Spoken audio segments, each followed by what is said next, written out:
खे सलाम सलाम सुन, मुझे सिंध खे सलाम सलाम सुन। बिस्मिल्लाहिर्रहमानिर्रहीम, अस्सलाम वालेकुम, सुबह बख़ैर, गुड मॉर्निंग। असीं हमारी खिदमत में हाज़िर थी चुकासीं। प्रोग्राम तव्हांजो पंहिंजो हूंदो आहे सलाम सिंध। असीं तव्हांजा पंहिंजा ई आहियूं। पिर सैयद आहे ऐं आउं इरशाद जागीरणी आहियां। उमेद आहे तव्हां बिल्कुलु ठीकु ठाक हूंदो, ख़ैरियत सां हूंदो, मज़े में हूंदो। ऐं अॼु सुबुह सुबुह सां तव्हांखे ज़बरदस्त ॼाण ॾियण वारा आहियूं असीं। ऐं उहा ॼाण इहा आहे त विटामिन डी जी जेकॾहिं कमी आहे कंहिं में त उहो अॼोको प्रोग्राम ज़रूरु ॾिसे। विटामिन डी जी कमीअ खे कीअं पूरो कजे, छा कजे आख़िर जो इहा कमी पूरी थी वञे। असां वटि इलाही अहिड़ा माण्हू आहिनि जिनखे ख़बर ई न आहे त असां वटि कहिड़ी विटामिन जी कमी थी वई आहे। पोइ अचानक सां जॾहिं उन्हनि जा संद कमु करणु छॾे ॾींदा आहिनि या पाण थोरा ईअं खणी चऊं त परेशान थी वेंदा आहिनि या सतू न सारे सघंदा आहिनि त पोइ वरी कंहिं डॉक्टर सां मशवरो कंदा आहिनि। पर विटामिन डी जी जेका डेफिनेशंसी आहे उनखे पाण पूरा कीअं कयूं, उनजे हवाले सां अॼु ॾाढो ज़बरदस्त प्रोग्राम थींदो। ऐं हूअं बि लापरवाही न करणु घुरिजे पर कंहिं मामले में। बिल्कुलु मां सही चई रहिया आहियो, छो जो जॾहिं विटामिन डी जी कमी थींदी आहे त असांखे ईअं लॻंदो आहे त असांजी एज जेका आहे न पुठियां पई वञे। हालांकि इहा ॻाल्हि न आहे हूंदी, इहा बिल्कुलु बि न आहे त सिर्फ़ु पोढ़नि में या विटामिन डी जी कमी थींदी आहे। अॼुकल्ह हर नंढे ॿार में बि आहे। जेकॾहिं असां कंदासीं विटामिन डी जी टेस्ट कराईंदासीं 100 माण्हुनि मां, आउं चवंदसि त 90 माण्हुनि में विटामिन डी जी कमी हूंदी ई हूंदी। छो जो विटामिन डी जी कमी अॼुकल्ह असांखे हर कंहिं में मिले पई, स्पेशली वुमेन में ज़्यादा मिले पई। त पंहिंजो घणे खां घणो ख़्यालु रखो।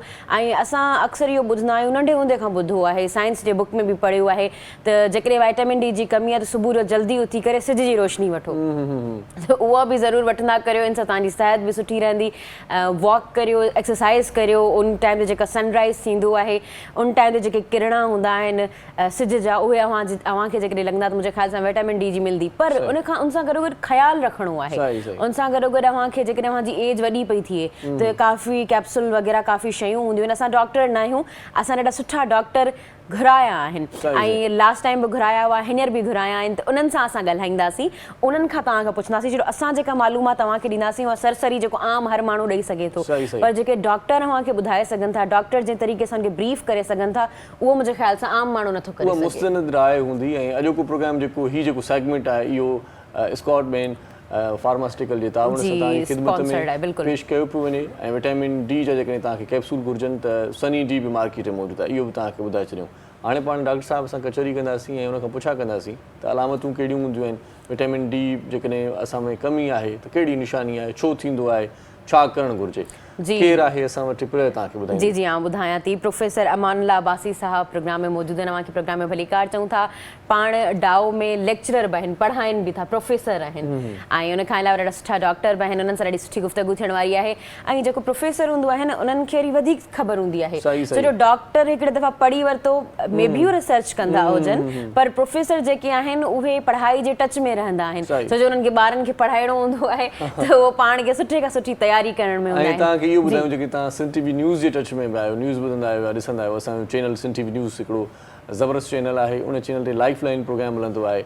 उन में बि डॉक्टर साहिबु खोड़ सारा प्रोग्राम करे चुको आहे। असांजे सिंध टीवी न्यूज़ जो सम्झो त पुराणो साथी आहे, असांजे प्रोग्रामनि में ईंदो रहंदो आहे। थोरी देरि पहिरियों जॾहिं आफियर कचहरी थी त ॿुधाई पए त 200 खां वधीक जेको आहे सो प्रोग्राम उहो करे चुको आहे।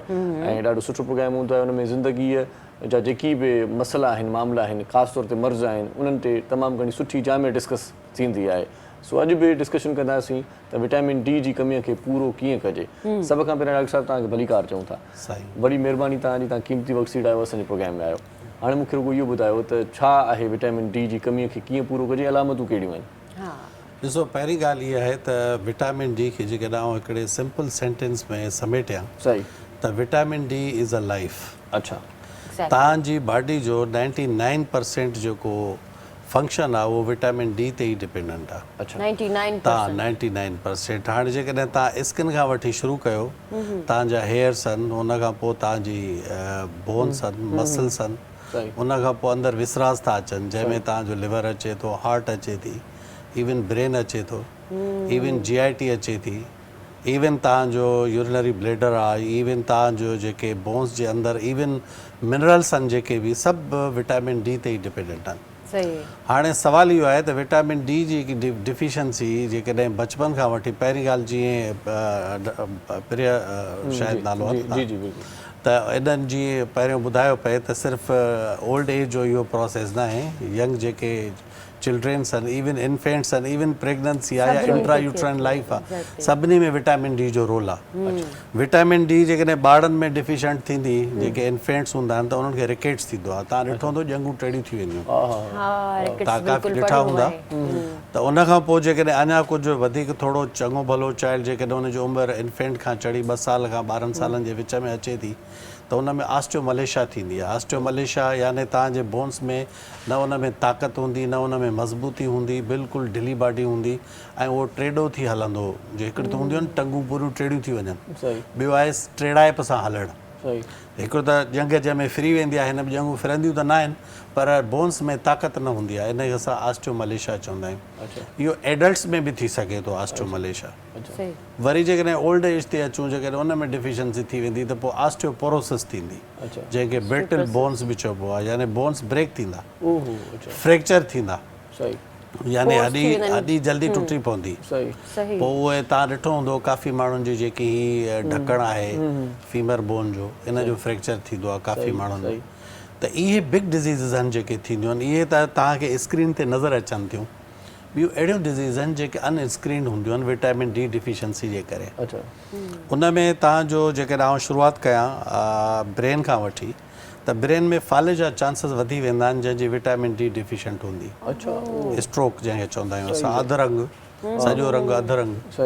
ॿिए नंबर ते जेको हार्ट अटैक आहे, कार्डियोवास्कुलर डिज़ीज़ में हार्ट अटैक जा चांसिस उन्ही पेशेंट्स में वधीक थींदा जंहिंखे विटामिन डी डिफिशंसी हूंदी। 3 नंबर ते इस्कीमिक हार्ट डिज़ीज़, यानी जेके कोरोनरी आर्टरी जेके असांजे हार्ट खे सप्लाई ॾिए थी, उन जी इंटीग्रिटी लाइ बि विटामिन डी ज़रूरी आहे। जेकॾहिं उन जी डिफिशंसी हूंदी त ब्लड सप्लाई हार्ट ॾे घटिजी वेंदी, जंहिंजे करे इस्कीमिक हार्ट डिज़ीज़ थींदी।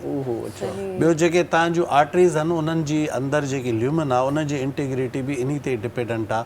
त ल्यूमिन तव्हांजी थिक थी वेंदी, उन जे अंदरि घणो जॾहिं उहा थिक थींदी त उन जी जेकी स्ट्रेंथ आहे उहा एतिरी वधी वेंदी जो ब्लड प्रेशर जा चांसिस शुरू थी वेंदा, जंहिंखे असां हाइपरटेंशन चवंदा आहियूं। जेकॾहिं असां मैदे खे वठूं त जेकी तव्हांजो मैदो आहे उन में गैस्ट्राइटिस जा चांसिस वधंदा ऐं आंडे जे अंदरि थोरो थोरो आम हिकिड़ो बैक्टीरिया बि तव्हांखे इन्फेक्शन कराईंदो, जंहिंखे असां डायरिया चऊं। इन जे करे असां विटामिन डी खे डायरिया में बि ॾेई सघूं था, उन में बि उनजो फ़ाइदो आहे। ऐं ॿिया अहिड़ा माण्हू जेके स्ट्रेस में हूंदा आहिनि, स्ट्रेस जे करे हिकिड़ो GIT जी डिज़ीज़ थींदी आहे जंहिंखे असां इरिटेबल बावल सिंड्रोम चवंदा आहियूं, उन में बि विटामिन डी जो रोल आहे, उनखे इहा कंट्रोल थी करे।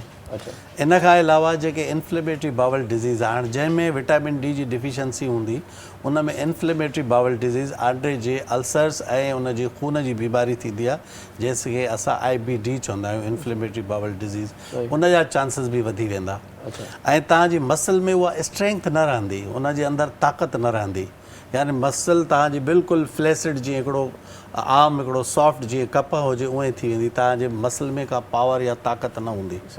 इहो बि इन विटामिन डी डिफिशंसी जे करे पियो थिए। इन खां अलावा जेकॾहिं ब्रेन ॾे असां वञूं ॿिए नंबर ते, त डिप्रेशन जा चांसिस उन मरीज़ में घणा हूंदा जंहिंजी विटामिन डी डिफिशंसी हूंदी। डिप्रेशन जो शिकार वधीक थींदो ऐं थोरे थोरे घणे त उन जा मूड चेंजिस पिया थींदा। इहे अलामतूं आहिनि, मूड चेंजिस, इरिटेबिलिटी, डिप्रेशन में हलियो वेंदो पेशेंट, उन जा मसल्स बि ठीकु न हूंदा। अच्छा, हाणे जेकॾहिं बोन्स ते असां फोकस कयूं त बोन्स में जेकॾहिं विटामिन डी जी डिफिशंसी हूंदी त बोनी पेन्स थींदा, हॾनि में सूरु थींदो, तव्हांजी ज़िंदगी बेज़ार थी वेंदी, न तव्हांखे घुमण में, न वेहण में, न सुम्हण में किथे मज़ो ई कोन ईंदो। त इन जे करे तव्हां इहा बि इन जो बि असरु तव्हांजी विटामिन डी जे मथां। ॿियो अचो त हेयर्स ते, जेकॾहिं विटामिन डी डिफिशंसी हूंदी त हेयर लॉस बि थींदा। ऐं टे आख़िरी हिकिड़ी पॉइंट ॿुधायां, विटामिन डी जी कमी जो शिकार थी वञे, वार छणनि था। जी बिल्कुलु। ऐं ॿी जेकी आम ॻाल्हि ॿुधायां त जेके एडल्टली पर्सन्स आहिनि उन में मॉर्टेलिटी ते बि हिन जो असरु आहे। छा आहे त विटामिन डी तव्हांजी इम्यून मॉड्यूलेटर आहे, तव्हांजी इम्यूनिटी खे स्ट्रॉन्ग करे थी ऐं एंटी ऑक्सीडेंट जेके तव्हांजी बॉडी खे एजिंग प्रोसेस खां रोकनि था उनखे एक्टिवेट थी करे। इन जे करे इहो थो थिए तव्हां यानी जल्दी कुराड़ा नथा लॻो। जेकॾहिं तव्हां विटामिन डी परफेक्ट तव्हां वठंदा रहो त तव्हांजी यंग एज बि तक़रीबन कई अरसे ताईं मेंटेन रहंदी। ऐं जेके अॼुकल्ह ॾिठो आहे त पाकिस्तान में एज असांजी 60 साल ताईं थी वई आहे, त हाणे विटामिन डी जेकॾहिं हिकिड़ो वठंदड़ हूंदो त उनजी 60 साल खां मथे वेंदी एज 80-90 ईयर्स, वो तो ज़िंदगी मौत जो तो मालिक सिर्फ़ु अल्लाह आहे, बेशक। पर क़िस्मत इंसान जे अफ़ालनि ऐं अमालनि ते बि तब्दील थींदी आहे। सही बाक़ाइदा तव्हांजी जेकी क़िस्मत अलाह साईं रखी आहे, तव्हांजो जेको हिकिड़ो टाइम पीरियड रखियो आहे, उहो तव्हांजे अमलनि ऐं तव्हांजे किरदार ते बि डिपेंडेंट आहे। सही आहे। तो कॾहिं तव्हां कॾहिं वरी चङे माण्हू खे टाइम मिली बि वेंदो आहे, जीअं पाण चवंदा यार वीचारो महिनत करे थो, 2-3 बिट ॾियोसि भला। एग्ज़ैक्टली ईअं अहिड़े हूंदो आहे। नमूने सां इहो ई आहे त इन में तव्हांजी हिकु त स्किन इंटीग्रिटी तव्हांजी मेंटेन करे थी, स्किन खे बि फ्रेश रखे थी, ऐं ॿिए तव्हांजा हेयर्स बि मेंटेन करे थी, बोन्स तव्हांजा मसल खे मेंटेन करे थी, तव्हांजे इंटेस्टाइन इवन लिवर फंक्शन में बि हुनजो रोल आहे। ऐं मज़े जी ॻाल्हि तव्हांखे ॿुधाया त 2 शयूं जेके तव्हांजी बॉडी में आहिनि उहे तव्हांजे विटामिन डी खे एक्टिव थियूं रखनि। चाहे त डायरेक्ट विटामिन डी असांजे लाइ यूज़फुल न हूंदो आहे, उन में 2 स्टेप्स थींदा आहिनि कन्वर्जन जा बॉडी जे अंदरि। अच्छा अच्छा। पहिरियों स्टेप थींदो आहे लिवर में, हुनखे असां चवंदा आहियूं 25 हाइड्रोक्सीकोल कैल्सिफिरोल। वरी इहो किडनी में वञी ॿीहर कन्वर्ट थींदो आहे 125 हाइड्रोक्सीकोल कैल्सिफिरोल। इहो जेको 125 हाइड्रोक्सीकोल कैल्सिफिरोल आहे, इहो ई एक्टिव विटामिन आहे, इन जा इहे सभु फंक्शन्स आहिनि। अच्छा अच्छा। जेको विटामिन असांजे लिवर खां ठही किडनी ॾे अचे थो, त उहो किडनी जॾहिं उनखे एक्टिव करे थी त पोइ उहो एक्टिव थो थिए। पर जेकॾहिं कंहिं माण्हू खे लिवर डिज़ीज़ आहे त 25 वारो स्टेप ई कोन थींदो। त इन जो इहो मतिलबु थियो त जे कंहिं माण्हू खे जिगर जी बीमारी थींदी त विटामिन डी डिफिशियंसी थींदी। जे उहा डिफिशियंसी थींदी त जिगर जी बीमारी त ऑलरेडी आहे, पर इहे ॿियूं जेके बि बीमारियूं असां डिस्कस कयूंसीं इहे जनम वठंदियूं। ऐं इन में असांखे केयरफुल रहणो आहे त लिवर डिज़ीज़ वारे पेशेंट खे विटामिन डी जो जेको अमाउंट आहे उहो पूरो रखिणो आहे। अच्छा। उन खां अलावा जेकॾहिं कंहिंजी किडनी डिज़ीज़ आहे, कंहिंजी किडनी ख़राबु थी वई, हाणे ॿियो स्टेप त किडनी में पियो थिए, लिवर सही आहे पर किडनी ख़राबु आहे, त उहो स्टेप कोन थींदो किडनी में। जॾहिं उहो स्टेप न थींदो किडनी में त ज़ाहिर आहे वरी विटामिन डी डिफिशियंसी थींदी। इन जो मतिलबु इहो थियो त जेके किडनी जा पेशेंट आहिनि उनखे त लाज़मन विटामिन डी वठिणो ई वठिणो आहे। हाणे हिकिड़ी पॉइंट जेकी अहम आहे, जेकी नाज़रीन खे असांखे ॿुधाइणु ज़रूरी आहे त विटामिन डी तव्हांखे टोटल डेली वठणु केतिरी खपे, टोटल रिक्वायरमेंट छा आहे। जीअं हिकिड़ो ॿारु बर्थ खां वठी 1 साल ताईं अचे थो, इन जी 400 इंटरनेशनल यूनिट रिक्वायरमेंट आहे। जेकॾहिं 1 साल खां 12 या 13 सालनि ताईं ॿारु आहे त इन जी 600 international unit in ji requirement आहे। इहो फॉर बोथ द सेक्सिस आहे, आइदर मेल और फीमेल, ॿिन्ही जी रिक्वायरमेंट सेम आहे।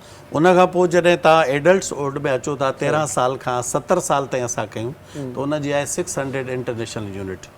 मैक्सिमम तव्हां 1000 इंटरनेशनल यूनिट ताईं, अञा मैक्सिमम त 1500 इंटरनेशनल यूनिट ताईं तव्हां वञी सघो था। ऐं उन 70 साल खां मथे वारे खे 800 इंटरनेशनल यूनिट ॾियणी आहे रोज़ाने जे बुनियाद per day. This is very important. ऐं तव्हांखे कीअं ख़बर पवंदी त मुंहिंजो विटामिन डी घटि आहे या वधीक आहे, त तव्हांखे विटामिन डी लेवल कराइणी आहे। लेवल तव्हांखे 30 to 40 नैनोग्राम रखणी आहे। इहा लेवल तव्हांजी आहे त मतिलबु तव्हां डेफिशिएंट न आहियो। 30 इनफ आहे, ऐं बेस्ट त इहो आहे त तव्हांजी 40 हुजे, हुन में तव्हां सिक्योर रहंदो। पर जेकॾहिं विटामिन डी 30 खां घटि आहे त उहो डिफिशियंसी में हली वेंदी, ऐं 20 खां घटि आहे त इनसफिशियंसी में हली वेंदी। त हिकिड़ो डिफिशियंसी हूंदी आहे, ॿी इनसफिशियंसी हूंदी आहे। इनसफिशियंसी ऐं डिफिशियंसी बि, इहो डिफिशियंसी में तव्हां जल्दी पूरो कयो इंडिकेटर आहे। इनसफिशियंसी में हूंदो त लाज़मी का डिज़ीज़ अंडरलाइंग तव्हांजी जनम वठंदी हूंदी, तव्हांखे केयरफुल रहणो आहे। हाणे इहे जेके मेजर डिज़ीज़िस आहिनि, जीअं स्ट्रोक आहे, जीअं हार्ट अटैक थो थिए, या असांजे आंडे जी बीमारी आहे, या हिकिड़ो मरीज़ डिप्रेशन में हलियो आहे, डिप्रेशन जो ट्रीटमेंट थो वठे, यकीन कयो जेकॾहिं हिनखे तव्हां विटामिन डी सप्लीमेंट ॾींदव त उन जा अंडरलाइंग जेकी डिज़ीज़ प्रोसेस आहे उहो बि अरेस्ट थींदो ऐं उहो जल्दी सिहतयाब थींदो। ऐं ॿी ॻाल्हि, जीअं अदी प्रिय ॻाल्हि कई त सोर्सिस विटामिन डी जा कहिड़ा हुजणु खपनि, त जेके फैटी फिश हूंदी आहे, उहा चर्बी वारी मच्छी जंहिंखे चवंदा आहिनि, इहो सभ खां सुप्रीम सोर्स आहे विटामिन डी जो। चर्बी वारी जेकी मच्छी आहे। ॿियो जेको लिवर आहे तव्हांजो, जिगर बीफ जो जेको लिवर आहे, उहो इंस्टेंट सोर्स आहे विटामिन डी जो। इहे बिग सोर्सिस थो तव्हांखे मां ॿुधायां। ॿियो चीज़ तव्हां ॿुधो हूंदो, ॿियो एग यॉक ॿुधो हूंदो, आने जी ज़र्दी, इहे इंस्टेंट सोर्सिस आहिनि। ॿियो हाणे मिल्क जेको आहे इहो बि सोर्स आहे, पर एक्सीलेंट सोर्स जेके आहिनि इहे मां तव्हांखे इहो 2 नंबर ते, तव्हां 3 नंबर ते मिल्क सोर्स आहे। ॿियो जीअं अदी पिरे ॻाल्हि कई त जीअं तव्हां वञो था सनलाइट में, सुबुह सां उथो, सनलाइट खां तव्हां शुरूआति कयो, 15 to 20 मिनट सनलाइट में वेहणु लाज़मी हुजणु खपे। ऐं ॿी हिकिड़ी हिते हिकिड़ी पॉइंट अर्ज़ कंदुसि त फेस सनलाइट ॾे करे वेहण जी ज़रूरत कोन्हे सही, अक्सर इहो ई मसइलो आहे। जी तव्हां बेक ओॾांहुं कयो, फेस जी ज़रूरत कोन्हे का, तव्हां बेक ओॾांहुं कयो ऐं कोशिशि कयो जेकॾहिं पोयां बेक खोले करे वियो था डायरेक्ट सन एक्सपोजर सां त इहो वधीक बेनिफिशियल आहे। पर जेकॾहिं तव्हां सन्हो कपिड़ो रखी करे बि वियो था इहो बि इनफ आहे, छो त जेके अल्ट्रावायलेट रेज़ अचनि था तव्हांजी स्किन जा 2 लेयर्स आहिनि, हिकिड़ी आहे डर्मिस, ॿी आहे एपीडर्मिस। तव्हांजो डर्मिस जेको लेयर आहे एपीडर्मिस खां हेठि उहो ई सिंथेसिस कंदो आहे तव्हांजी विटामिन डी खे, और कुदरत वारे तॾहिं इहो निज़ाम रखियो। ॾिसो जेकी शइ ॾाढी इम्पॉर्टेंट हूंदी आहे ज़िंदगी जे लाइ अलाह साईं हुनखे फ्री कयो आहे। पाणी इम्पॉर्टेंट आहे, फ्री आहे। हवा इम्पॉर्टेंट आहे, फ्री आहे। पाणी फ्री न आहे, भई हवा चई सघो था। सनलाइट इम्पॉर्टेंट आहे, जी साईं, उहो बि फ्री आहे। फ्री आहे। हाणे सनलाइट इम्पॉर्टेंट जेके ॾिसो न साईं, पाणी त असां पाण हथरादू हुनखे उहो कयो आहे न, पर उहो असां हथरादू कयो आहे न। तव्हां जेकॾहिं विलेजिस में वञो तव्हां जेतिरो पाणी पीओ, मतिलबु अलाह जे तरफ़ां हुते रिस्ट्रिक्शन हिते बि न आहे, पर हिते त माण्हुनि हथ सां मसइला कया आहिनि। त ॿियो सन एक्सपीरियंस, सन इम्पॉर्टेंट आहे ज़िंदगी जे लाइ, तव्हांजी बॉडी जे लाइ। ॾिसो सन बि तव्हांजे लाइ अलाह साईं फ्री कयो आहे, तव्हां विटामिन डी फ्री मिलंदो न, त जेके वाइटल शयूं आहिनि अलाह साईं हुनखे फ्री कयो आहे तव्हांजे लाइ। इन जे लाइ विटामिन डी जेको ठहे थो, ॿियो कोई बि विटामिन कोन्हे जेको सनलाइट खां ठहे, कोई विटामिन आहे। इन जो मतिलबु छा थियो इनडायरेक्ट? इन जो मतिलबु इहो थियो त विटामिन डी एतिरो इम्पॉर्टेंट आहे। जीअं आउं तव्हांखे शुरू में अर्ज़ु कयो त 99% तव्हांजी बॉडी जी जेकी एक्टिविटी आहे उहा विटामिन डी ते डिपेंडेंट आहे। ॿी जेके असां आख़िरी में हिकिड़ी पॉइंट अर्ज़ु कंदुसि त इम्यूनिटी जी ॻाल्हि जेकी कईसीं, विच में कोरोना आयो हो, तव्हांखे ख़बर आहे कोरोना केतिरो हिकिड़ो मसइलो हुयो असांजे पूरे मुल्क जे लाइ, बल्कि पूरी दुनिया जे लाइ। माण्हुनि हिन ते स्टडी कयूं, विटामिन डी सप्लीमेंट ॾिनी वेंदी ही। विटामिन डी सां काफ़ी बेनिफिट थियो माण्हुनि जो। विटामिन डी में जेकी सेल्फ इम्यूनिटी आहे माण्हू जी उहा इनहांस थी, जंहिंजे करे मुंहिंजी नज़र में जेकी घणी मॉर्टेलिटी सिक्योर थी उहा विटामिन डी जे करे थी। छो त असांखे डायरेक्ट कोई ड्रग्स अवेलेबल हुआ ई कोन। जेके कोरोना जो जेको ट्रीटमेंट आहे, जेको एंटी वायरल कोई ट्रीटमेंट हुजे, उहो त अवेलेबल ई कोन हो। त असां रुगो सप्लीमेंट ॾेई करे, सपोर्ट ॾेई करे पेशेंट खे सिक्योर कंदा रहियासीं, जंहिंमें वेंटिलेटर्स बि हुआ ऐं कुझु फूड सप्लीमेंट बि हुयूं। उन में गॾो गॾु विटामिन डी सप्लीमेंट बि हुई, जंहिं वॾो रोल अदा कयो कोरोना जे डिज़ीज़िस में। हाणे जीअं फ्लू जो सीज़न अचे थो, फ्लू जो, कफ जो इहो अचे थो सीज़न, जे इन में तव्हां vitamin D G level perfect रखो त इहे आम जेके नज़लो, ज़ुकाम, बुखार, इहे बि आउं सम्झां थो त विटामिन डी जे परफेक्ट डोज जे करे, इम्यूनिटी इंटीग्रिटी मेंटेन करण जे करे इहे बि घटिजी वेंदियूं। वधीक जेके तव्हांखे सवाल करणा हुजनि, जेके ग़िज़ाऊं था न ॿुधायूं, इहे जेके ॿुधायूं था उहे वठूं था त विटामिन डी ठीकु थी वेंदी। लेकिन उन जे बावजूदि सनी डी बि मार्केट में मौजूदु आहे। बिल्कुलु, इहो कैप्सूल वठी सघूं था, इहा बि असांखे सहूलियत आहे त सनी डी मार्केट में मौजूदु आहे। मतिलबु विटामिन डी मार्केट में मौजूदु आहे, तव्हांखे उनजी डिफरेंट जेके आहिनि इंटरनेशनल यूनिट्स में अवेलेबल आहिनि, उहो डिपेंड करे थो त मरीज़ जी डिफिशंसी केतिरी आहे। पर vitamin D as per advice of the doctor वठणी आहे, छो त एक्सेस विटामिन बि न आहे वठिणो। जेकॾहिं तव्हां वधाए वठंदव त विटामिन डी टॉक्सिसिटी में हलिया वेंदो, उहो वरी ख़तरनाक आहे। त उनजी लेवल जेकी आहे परफेक्ट, जेको आउं अर्ज़ु कयो त 30 to 40 नैनोग्राम जेको आहे ब्लड में हुनजी लेवल हुजणु खपे, इन खां न घटि हुजे, इन खां न वधि हुजे, लेवल इहा ई आहे। 30 to 40 सुबुह जो जेको नेरनि थींदी आहे पंहिंजी, उहा थींदी आने सां बेदे सां। ऐं सम्झां थो त पोइ विटामिन डी वठण जी ख़ासि ज़रूरत नथी पवे। देखो आने उनमें आनो बि आहे, उनमें एग यॉक में अमाउंट आई डोंट नो कि अभी जेकी मूं वटि मतलब अवेलेबल आहे डेटा, उन में मैक्सिमम कोई 250 या 300 इंटरनेशनल यूनिट ताईं एग यॉक में आहे। पर तव्हांजी रिक्वायरमेंट त 600 ऐं 800 आहे। तव्हांखे एग यॉक सां गॾु कुझु ॿियो बि वठिणो पवंदो, या 2-3 एग यॉक खाओ। जेकॾहिं तव्हां 2-3 एग यॉक खाओ था, फेट खे वधाईंदो त तव्हांजी वरी हार्ट डिज़ीज़ में इशू थींदो। त उनखे तव्हांखे ॾिसणो पवंदो, सेफ वे हुजे। या तव्हां हिकिड़ी एग यॉक खाधी 20-25 मिंट वञी सनलाइट ते वेठो, तॾहिं बि पूरो थी वेंदो। पुराणे वक़्त जा मूं माण्हू ॾिठा कुझु अहिड़ा, हाणे त अलाए कनि था त उहे माना आने खे ईअं भञी करे डायरेक्ट बि ॻी छॾींदा हुया, पी छॾींदा हुया। बिल्कुलु, शायदि उहे कचो खाई छॾींदा हुया, शायदि हुनजी सिहत जो राज़ तॾहिं इहो हुयो। पुराणे वक़्त जी ॻाल्हि, हाणे त माण्हू नथो करे सघे। बहरहाल इहे खुराकूं खाइजनि त पोइ विटामिन डी जी कमी में माना। अच्छा सर, असांखे इहो ॿुधाइजो त कमी थिए छो थी? मतिलबु इहे त सॼियूं अलामतूं हुयूं ऐं जेके असां में अचनि थियूं चेंजिस, उहे सभु कमी थिए छो थी? माना रीज़न छा आहे? रीज़न इहो आहे त हिकु त माण्हू सन एक्सपोज़ सही कोन थो करे, घणी असां वटि लग्ज़री लाइफ अची वई आहे, असां घणो शाम जा पसंदीदा थी विया आहियूं, नंबर 1 इहा ॻाल्हि आहे। ॿियो डाइट जेके माण्हुनि जो फास्ट फूड ते घणा माण्हू निकिरी विया आहिनि ऐं उनजे जेके नेचुरल डाइट्स आहिनि उन ते को वञे ई कोन थो। नंबर 3 इहो आहे त अंडरलाइंग जेके काफ़ी माण्हू आहिनि जेके असांजे लिवर डिज़ीज़ में मुब्तला आहिनि, किडनी डिज़ीज़ में मुब्तला आहिनि, उहो बि उनजो सबबु आहे। ॿियो विटामिन डी ॾे कंहिंजो ध्यानु ई न आहे। त विटामिन डी बि काई अहिड़ी शइ आहे जेकी असांजे बॉडी जे लाइ एतिरी वाइटल आहे, माण्हू हिनखे आम हिकिड़ो सम्झी करे मतिलबु इन ते को ध्यानु ई कोन था ॾियनि। ऐं हेॾी वॾी असां इन जी डिस्क्रिप्शन कईसीं, अॼु काफ़ी माण्हुनि खे अंदाज़ो थी वियो हूंदो त विटामिन डी जी केतिरी इम्पोर्टेंस आहे।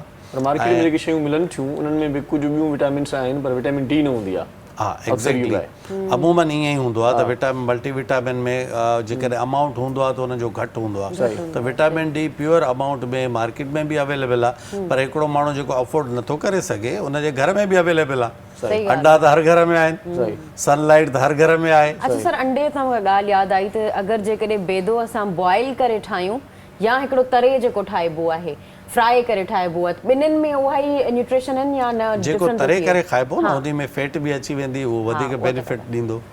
जेको बॉइल हूंदो उन में सिर्फ़ु एग जी जेके एग में शयूं आहिनि उहे अची वेंदियूं, छो त जेको तरबो त उन में फैट में ई तरबो, कंहिं ऑयल में तरबो न, त ऑयल बि असांखे एडिशनल उन में मिली वेंदो। ऐं अमूमन असां इन विटामिन डी खे चवंदा आहियूं फैट सॉल्युबल विटामिन।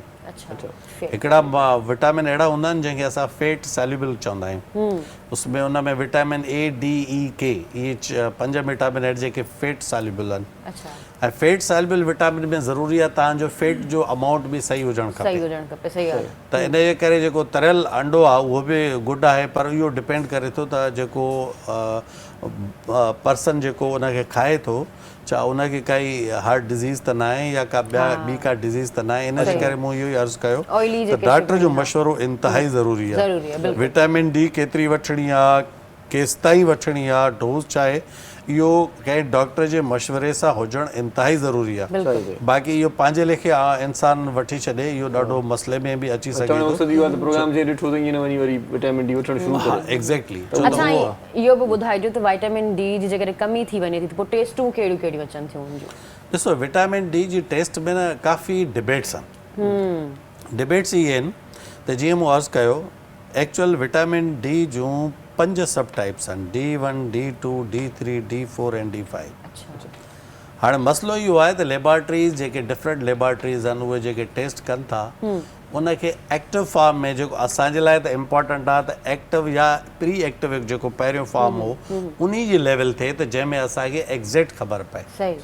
त के लेबॉर्ट्रीज़ अहिड़ियूं आहिनि जेके इहो अमाउंट सही असांखे ॿुधाइनि थियूं, के लेबॉर्ट्रीज़ अहिड़ियूं बि आहिनि जिते रिलायबिलिटी न आहे। बहितर सभ खां इहो आहे त विटामिन डी कंहिं रिलायबल कंहिं रिसर्च लेबॉर्ट्री जे अंडर में जेके लेबॉर्ट्रीज़ हलनि थियूं उन खां ई कराइजे। तो 25 हाइड्रोक्सीकोल कैल्सिफिरोल ऐं 125 हाइड्रोक्सीकोल कैल्सिफिरोल ॿई डिफरेंट एंटिटी आहिनि। कंहिं वटि कहिड़ी किट अवेलेबल आहे कुझु नथो चई सघिजे। त अमाउंट जेको आहे उनजो सही मय्यर करण जे लाइ इहो मुंहिंजी एडवाइस इहा हूंदी त आम जेके लेबॉर्ट्रीज़ आहिनि उन मां नथी कराए सघिजे। जेकी ऑथोराइज़्ड लेबॉर्ट्री हुजे उहा लेबॉर्ट्री कंहिं रिसर्च लेबॉर्ट्री जे डोमेन में कमु करे थी उन खां ई इन जी लेवल कराइणु खपे त जेको सभ खां बहितर आहे।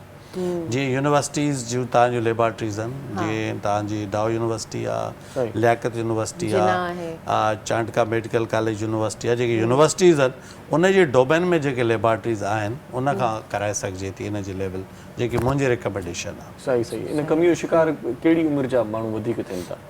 ॾिसो, जेके सर्वे थियूं ऐं स्कॉटलैंड टीम वारनि बि काफ़ी सर्वे कई, त ओवरऑल जेकी कम्यूनिटी इवन हेल्थ जेके वर्कर प्रोवाइडर आहिनि उन्हनि में काफ़ी डिफिशंसी आहे। स्पेशली मां डॉक्टर्स जी बि ॻाल्हि थो कयां त डॉक्टर्स वटि बि काफ़ी इन विटामिन डी जी कमी आई। ॿिया जेके पर्सन्स ऑफिस वर्कर आहिनि उन्हनि में काफ़ी डिफिशंसी आई। स्कूल गोइंग जेके चिल्ड्रेन्स आहिनि उन्हनि में बि इहा डिफिशंसी आई। त मुंहिंजो ख़्यालु इहो आहे त ओवरऑल मुआशरे में इन जी डिफिशंसी आहे। जीअं अधी पहिरें ॻाल्हि हिकिड़ी कई त 90% माण्हुनि में जेकॾहिं असां टेस्ट कराईंदासीं त डिफिशंसी ईंदी, इहा हक़ीक़त ई आहे। एतिरी परसेंटेज वधी वई आहे। बिल्कुलु। हाणे इन में इहो छा आहे त मूड चेंजिस था थियनि। ॾिसो न, हर घर में झगड़ो, माना मूड चेंजिस थियनि था हुनजी विटामिन डी आउं त ईअं ई चवंदुसि त हुनजी विटामिन डी सही न हूंदी अच्छा माना इहो त चयो जेको हर घर में झगड़ो जेको थिए थो त mood changes up and downs जेके थियनि था त उन्हनि जी जेकॾहिं असां करायूं विटामिन डी जी लेवल त आउं सम्झां थो हुनजी डॉक्टर साहब जेकॾहिं कोई झेड़ो करे घर में त उनखे विटामिन जो कोई हुनखे तव्हां एडवाइस कयो त तव्हां विटामिन डी करे वठो तो चुप थी वेंदो ख़ामोश थी वेंदो चवंदो मूंखे कहिड़ो चवंदो कहिड़ो जादू कयो अथऊं आख़िर कहिड़ी पढ़त कई अथऊं हा बिल्कुलु ईअं सही करे ॻाल्हि सघे थो आहे। न बिल्कुलु सही इन में ॻाल्हि बि कमु अची सघे थो आहे। जी जी अच्छा बिल्कुलु ब्लड प्रेशर मरीज़ बि यूज़ करे सघे थो इन जी ब्लड प्रेशर खे प्रिवेंट थी करे विटामिन डी इहो त तव्हांखे शुरू बि आउं सही, ॿुधायो पए सही। त विटामिन डी जो रोल आहे त इहा हाइपरटेंशन में बि इन जो रोल आहे अच्छा जॾहिं ब्लड प्रेशर में तव्हां हिनखे यूज़ कंदव त लाज़मी ब्लड प्रेशर ते इहा इफेक्ट करे थी अच्छा डायबिटीज़ ते बि इन जो इफेक्ट आहे अच्छा इन विटामिन डी सुठी जॾहिं वरितलु हूंदी त डायबिटीज़ ते कंट्रोल करण में बि हेल्प करे थी अच्छा ईअं कोन्हे त इहा का एंटी डायबिटिक ड्रग आहे ईअं न आहे सही। जेके ड्रग्स इफेक्ट डायबिटीज़ खे जेके कंट्रोल करण लाइ यूज़ था थियनि उन्हनि में बि हेल्प करे थी सही। ऐं इंसुलिन जी सेंसिटिविटी में या इंसुलिन जी सीक्रीशन में इन जी वॾो किरदारु आहे सही इन जे करे विटामिन डी डायबिटीज़ में बि तव्हांजी हेल्प कंदी सही इन्फ्लेमेटरी बावल डिज़ीज़ जेके GIT जा मरीज़ आहिनि यानी गैस्ट्रो जा अच्छा उहे उन्हनि में बि हेल्प कंदी सही दिलि जा मरीज़ जेके आहिनि उन्हनि में हेल्प कंदी दिमाग़ी जेके मरीज़ आहिनि जीअं डिप्रेशन आहे या शीज़ोफ्रेनिया आहे इन्हनि ॿिन्ही में इन्हनि जो रोल आहे विटामिन डी जो सही तव्हांजी मसल ते उहा सुठो इफेक्ट करे थी ऐं तव्हांखे ख़बर आहे एथलीट्स जेके हूंदा आहिनि सही उन्हनि खे गुड विटामिन डी सप्लीमेंट जी ज़रूरत आहे सही आम पब्लिक जी जेकी लेवल आहे विटामिन डी जी उहा त हुजे 30 to 40 नैनोग्राम पर जेके एथलीट्स आहिनि उहे पंहिंजी लेवल किथे रखंदा आहिनि 75 to 100 अच्छा उनजी लेवल असांखां 5-10 टाइम्स वधीक आहे सही सही त एथलीट जंहिंजी मसल्स तव्हां ॾिसंदा आहियो एॾियूं मज़बूत हूंदियूं आहिनि सही सही उनजे अंडरलाइंग जेको आहे विटामिन डी हूंदी आहे सही त विटामिन डी जेके एथलीट्स आहिनि उन्हनि जी 75 to 100 नैनोग्राम हुजणु खपे सही सही ऐं आम जेकी पब्लिक आहे उनजी 30 to 40 नैनोग्राम हुजणु खपे सही सही त असांखे विटामिन डी जो मुंहिंजो त इहो एडवाइस आहे त पहिरीं फ़ुर्सत में जेकी असांजी पब्लिक आहे असांजो जेको अवाम आहे उन्हनि खे मुंहिंजी रिक्वेस्ट इहा हूंदी त उहे महिरबानी करे पंहिंजी जेकी रिलायबल लेबॉर्ट्री आहे उतां पंहिंजी विटामिन डी लेवल ज़रूरु कराइनि इहो पाण ते हिकिड़ो दफ़ो ख़र्चो ज़रूरु कनि ऐं इन जा काफ़ी बेनिफिट आहिनि तव्हांजी बॉडी ते जेके उन जा जेके असां हीअं अर्ज़ु कयासीं सही त विटामिन डी डिफिशंसी में छा थींदो ऐं उनजी एफिशिएंसी बि वधीक न आहे करणी छो त उहो बि नुक़सानु आहे ऐं डॉक्टर जे अंडर में विटामिन डी वठणु ज़रूरी आहे ऐं विटामिन डी जी लेवल कराइणु ज़रूरी आहे ऐं हिक ॿिए खे मशवरो ॾियणु बि ज़रूरी आहे त विटामिन डी तव्हां परफेक्ट वठो जेको माण्हू अफोर्डिंग न आहे उनजे लाइ सस्तो बेदो उनजे घर में मौजूदु आहे सनलाइट उनजे घर में मौजूदु आहे फेस करे सन ॾे कोन्हे वेहणो उन में तव्हांजी आइज़ ते इफेक्ट पवंदो या फेस ते तव्हांजो इफेक्ट पवंदो उहो बहितर इहो आहे त बैक तव्हां पंहिंजी सन जे तरफ़ कयो ऐं 15 खां 20 मिंट वियो जेकॾहिं डायरेक्ट बर्दाश्त नथा करे सघो त तव्हां सन्हो कपिड़ो पुठीअ ते रखी करे तव्हां सनलाइट वठी सघो था या हिकिड़ो माण्हू जेको ॿाहिरि नथो निकिरी सघे त उहो विंडो मां बि करे सघे थो अच्छा डॉक्टर साहब इहो ॿुधायो त विटामिन डी जी कमीअ जो पूरा करण लाइ कंहिं मतिलबु पंहिंजो इलाजु करायो छा हुनखे ॿीहर बि विटामिन डी जी कमी थी सघे थी पोइ ॾिसो विटामिन डी खे कंसिस्टेंटली वठिणो पवंदो अच्छा कंटिन्यू तव्हांजी रिक्वायरमेंट आहे बॉडी उनखे यूज़ थी करे न सही उहो तव्हांजो खपंदो थो रहे छो त बॉडी में मूं चयो त 99% बॉडी विटामिन डी डिपेंडेंट आहे हर शइ में विटामिन डी खपे मेटाबॉलिक जेके रिएक्शन्स थियनि था या एंजाइमेटिक जेके एक्शन थियनि था असांजी बॉडी में इहे सभु विटामिन डी डिपेंडेंट आहिनि त मूं अर्ज़ु इहो कयो त 600 इंटरनेशनल यूनिट हिकिड़ी मिनिमम रिक्वायरमेंट आहे हिकिड़े एडल्ट जी जेको माण्हू 70 साल खां मथे आहे त उनजी 800 आहे ॿिन्ही में सेम आहे मेल ऐं फीमेल में ऐं लैक्टेटिंग या फीडिंग मदर आहे त उनखे सप्लीमेंट वधाए ॾियो 400 इंटरनेशनल यूनिट सप्लीमेंट करे छॾियो यानी 800 आहे त उनजी 1200 करे छॾियो त उनखे जीअं जेको फीडिंग चाइल्ड आहे उन ॾे बि इहा ट्रांसफर थींदी आहे त इहो तव्हांजो प्रोसेस जेको आहे इहो परफेक्ट थिए ऐं ॿियो जॾहिं आहे स्पेशली प्रेगनेंसी जॾहिं हिकिड़ी औरत हामला आहे त उनखे बि vitamin D G requirement perfect ॾियणु खपे त जेको ॿारु आहे उनजी बोन ग्रोथ थिए थी उन में मिनरलाइज़ेशन प्रोसेस थिए थो त उन में त जेकॾहिं तव्हां 400 to 500 एडिशनल इंटरनेशनल यूनिट ॾियो था त उहो बेनिफिट कंदो चाइल्ड खे बि उनजी डेवलपमेंट बि सुठी थींदी तॾहिं असां इहो अर्ज़ु कयोसीं त जीअं ॿारु ॼमे थो त रिकेट्स जो मरीज़ न हुजे, सही सही जीअं ॿारु थोरो वॾो थिए त ऑस्टियोमलेशिया हुनखे न सही थिए, सही या जेकॾहिं वॾो आहे ओल्ड एज आहे त हुनखे ऑस्टियोपोर तव्हांजी अर्ज़ु कयो विच में त गोॾनि जो मसइलो माण्हू करे वेही थो रहे, पंहिंजा बोन्स टेड़ा बेड़ा थी था वञनि, इहो सिर्फ़ु विटामिन डी जे करे जो शिकार है तो विटामिन डी जरूर एग्ज़ैक्टली। ऑस्टियो आर्थराइटिस में जीअं ऑस्टियो जेको गोॾनि जी जेकी सूर थींदो आहे ओल्ड एज में, इनखे असां ऑस्टियो आर्थराइटिस चवंदा आहियूं। इहो ऑस्टियो आर्थराइटिस में बि विटामिन डी जो रोल आहे। ॾाढी सुठी ॼाण ॾियो था माशाल्लाह, ऐं तमामु घणो कराए थो अॼु असांजो हीउ सेगमेंट रहियो। डॉक्टर साहब वॾी महिरबानी तव्हांजी, लख थोरा तव्हां असांजे प्रोग्राम में आयो, ॾाढे सुठे तरीक़े सां तव्हां सम्झायो त असां चुप करे ख़ामोशी सां ॿुधंदा रहियासीं, हाणे ॿुधण खां पोइ इन्हनि शयुनि ते अमल करण जी ज़रूरत आहे। बिल्कुलु, पर इहा ॻाल्हि सभिनी खां वधीक ॿुधण जहिड़ी आहे त का बि शइ जेका आहे विटामिन डी सां गॾु का बि शइ एक्सेस में न आहे खाइणी ऐं डेफिशिएंसी में न आहे करणी, त मेंटेन रखिणो आहे। पोइ ज़िंदगी जो तवाज़ुन हुजे या विटामिन डी जो हुजे, उनखे हमेशह मेंटेन करे रखिणो आहे। सनी टी मार्केट में मौजूदु आहे विटामिन डी जी कमी खे पूरो करण जे लाइ, ऐं हीउ सेगमेंट जेको आहे सो स्कॉटमैन फार्मास्यूटिकल जे ताउन सां तव्हांजी ख़िदमत में पेश कयो वियो।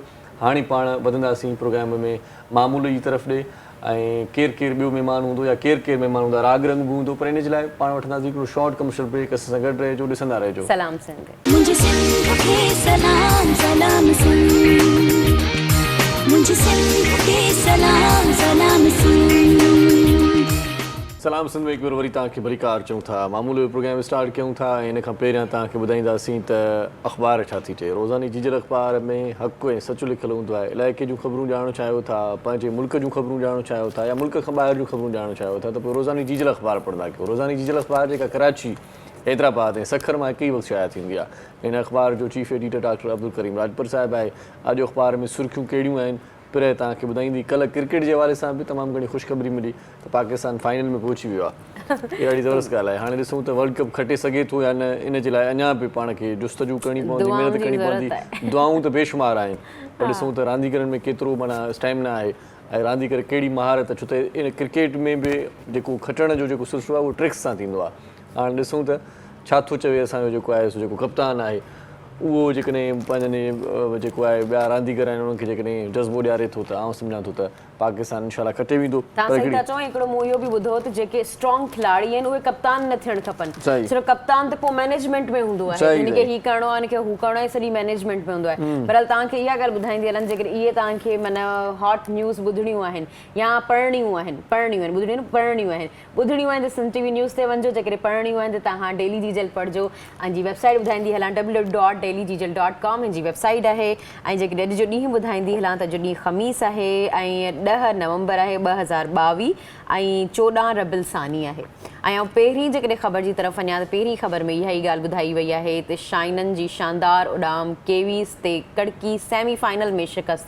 पाकिस्तान T20 वर्ल्ड कप जे फाइनल में पहुची वियो, मतिलबु असां वर्ल्ड कप जे फाइनल में पहुची विया आहियूं। हाणे ॾिसूं था अॻियां छा थो थिए। बहरहाल इन खां अलावा सिंध सरकार जो तमामु बहितरीनु कमु आहे जेको अव्हांखे ॿुधाईंदा हलूं। ॾाढी ख़ुशी थींदी आहे जॾहिं अहिड़े क़िस्म जा कम असांजी सिंध में स्पेशली थींदा आहिनि। सिंध सरकार कंदी आहे त सिंध सरकार जो आबादगारनि लाइ वॾो क़दम रबी ऐं ॿिज ऐं भाण लाइ 5000 रुपया सब्सिडी ॾियण जो ऐलान कयो वियो आहे।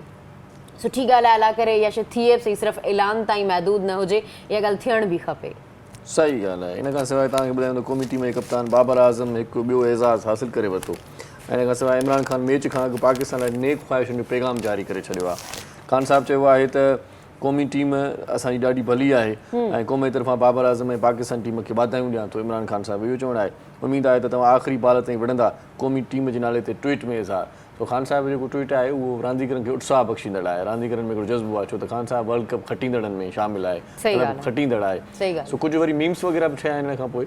ऐं ओवरऑल जेको सोशल मीडिया जो जेको सीनियर आहे, के माण्हू चवनि था त बाबा पाकिस्तान जेकॾहिं वर्ल्ड कप खटंदो त वरी असांखे ॿियो वज़ीर आज़म मिलंदो, इन करे परेशानी जो शिकार थी वेंदासीं। के माण्हू चवनि था त इहो जेको रिकॉर्ड आहे इमरान ख़ान जो उहो टुटणु खपे हाणे।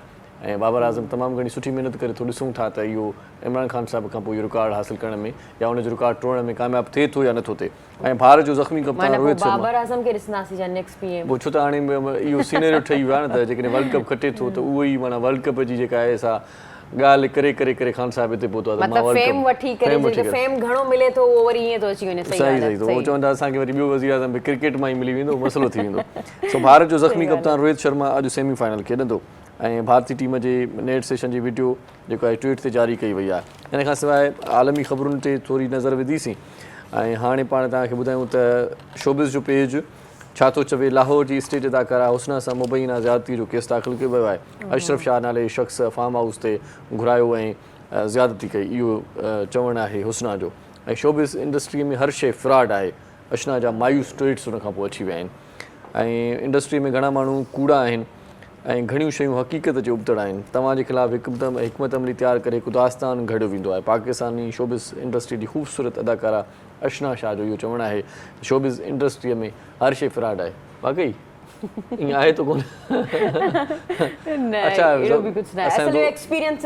असांजो दोस्त आहे जेको हिन प्रोग्राम में डायरेक्टर आहे ज़फ़र जिस्कानी साहिबु, उहो अक्सर चवंदा भाउ फ्रॉड आहिनि, तव्हां फ्रॉड ई मिलंदा आहिनि, चङे माण्हू चङा मिली वेंदा आहिनि। इहो बि हिकिड़ो फितरत जो अमल आहे। तव्हां जीअं आहियो न, तव्हां सां माण्हू बोड़ा ई मिली वेंदा। तव्हां जेकॾहिं सुठा आहियो ऐं तव्हां सुठा ई कयो था त पोइ माण्हू जेको ॿियो तव्हां सां गॾु हूंदो उहो चवंदो यार भलो माण्हू हिन सां वीचारे छा माना ॿियाई कयां या छा हिन सां बुराई कजे, हीअ हरूभरू माना जेको आहे का पिट न ॾेई विझे। जेकॾहिं माण्हू को डबल डीलर आहे, को अहिड़े क़िस्म जो माण्हू आहे त पोइ हुनखे चवंदा आहिनि पाण बि जेको होशियारु सम्झंदा न पाण खे, हिनखे ॾियूंसि था, हिनखे ॾारो ॾियूं था, ख़बर पए। सो इहो बि आहे। इन खां सवाइ तव्हांखे ॿुधायूं त झुॾे में ॿोॾ मुतासिरनि लाइ मुफ़्त तिबी कैंप लॻाई वई आहे। झुॾो ऐं हुनजे आसपास जेके माण्हू आहिनि उहे इन कैंप मां भरपूर फ़ाइदो हासिलु करे सघनि था। एडिटोरियल पेज ते निगाह विझूं था त पाकिस्तानी सियासत जी जेका तारीख़ आहे उहा नाज़ुक मोड़ ते बीठल आहे। मज़हर अब्बास जो कॉलम आहे, पाणी खोट जो बि कॉलम आहे, पानामा स्कैंडल जो कॉलम आहे, सियासतदाननि जो जहिड़ो अवाम लाल जे डीके में हमिलो केस ऐं सुप्रीम कोर्ट किताब तारीख़ हिंदगड़ी इहो बि कॉलम आहे। ऐं मुल्क खे केॾांहुं वठी वञणु चाहियो था, एडिटोरियल इन अॼु मौज़ूअ ते लिखियो पियो आहे त मुल्क खे केॾांहुं वठी वञणु चाहियो था। ऐं अॼोकी अख़बार ॾाढी ज़बरदस्त ख़बरुनि सां ॾाढो सुठो लिखंदा आहिनि, उनजो ज़रूरु पढ़णु खपे। सही ऐं ॿियूं खोड़ सारियूं ख़बरूं आहिनि, तव्हां पढ़ी सघो था अॼोके अख़बार में। हिते पाण हाणे अख़बार खे क्लोज़ कयूं था ऐं तव्हांखे ॿुधाईंदासीं त अॼु असांजे प्रोग्राम में कहिड़ा मौज़ महिमान आहिनि ऐं कहिड़े मौज़ूअ ते पाण कचहरी करण वारा आहियूं। नौजवान अॼोको प्रोग्राम गौर सां ॾिसनि, छो त नौजवाननि जे कम जी ॻाल्हि आहे। नौजवान जेके हिमत हारे वेंदा आहिनि, जेके मायूस थी वेंदा आहिनि, जेके परेशान थी वेंदा आहिनि, चवंदा आहिनि त हाणे असां शायदि कुझु न करे सघूं, उन्हनि नौजवाननि खे हिमत ऐं हौसले ॾियण जे लाइ मोटिवेशनल स्पीकर्स पंहिंजो किरदारु अदा कंदा आहिनि। उन्हनि खे कुझु अहिड़ियूं शयूं ॿुधाईंदा आहिनि जो हू पाण मुरादो ई पंहिंजे बल ते बीहण लाइ तयारु थी वेंदा आहिनि। मतिलबु हू का सपोर्ट कोन कंदा आहिनि पर ख़्यालनि जी सपोर्ट कंदा आहिनि, आदतुनि जी सपोर्ट कंदा आहिनि, दिलदारी जी सपोर्ट कंदा आहिनि। उनखां पोइ हमराह तयारु थी वेंदो आहे। सो केरु महिमान आहे तव्हांखे पहिरियां ॿुधाईंदी। दिलदारी वॾी ॻाल्हि हूंदी आहे ऐं आथ ॾियणी वॾी ॻाल्हि हूंदी आहे। ॿी मदद करियो न करियो पर आथ ज़रूरु ॾेई छॾींदा करियो पंहिंजे आसपास जे माण्हुनि खे जेके अव्हांखे लॻे थो त उहे उदास आहिनि या अव्हांजी थोरी ॻाल्हि करण जी उन्हनि खे ज़रूरत आहे। तव्हां जेकॾहिं उन्हनि खे ॿुधाए छॾियो या का ॻाल्हि चई छॾी, हुननि जो ॾींहुं सुठो थी वियो त इहो तव्हांखे ज़रूरु करणु खपे। छो जो हुननि जो ॾींहुं सुठो थींदो, उहे दुआऊं अव्हांखे मिलंदियूं ऐं अव्हांजा ॿिया ॾींहं मुसलसिल सुठा थियणु लॻंदा। नौजवाननि जी ॻाल्हि खे तव्हां बिल्कुलु सही पिया चओ, नौजवान असांजा इलाही डीमोटिवेटेड आहिनि ऐं उनखां अलावा अॼुकल्ह जेको सुसाइड रेशियो आहे उहो वधंदो वञे, उहो इन वजह सां वधंदो वञे। छो जो असांजे हिकिड़ो पेरेंट्स जो प्रेशर या सोसाइटी जो प्रेशर एतिरो आहे।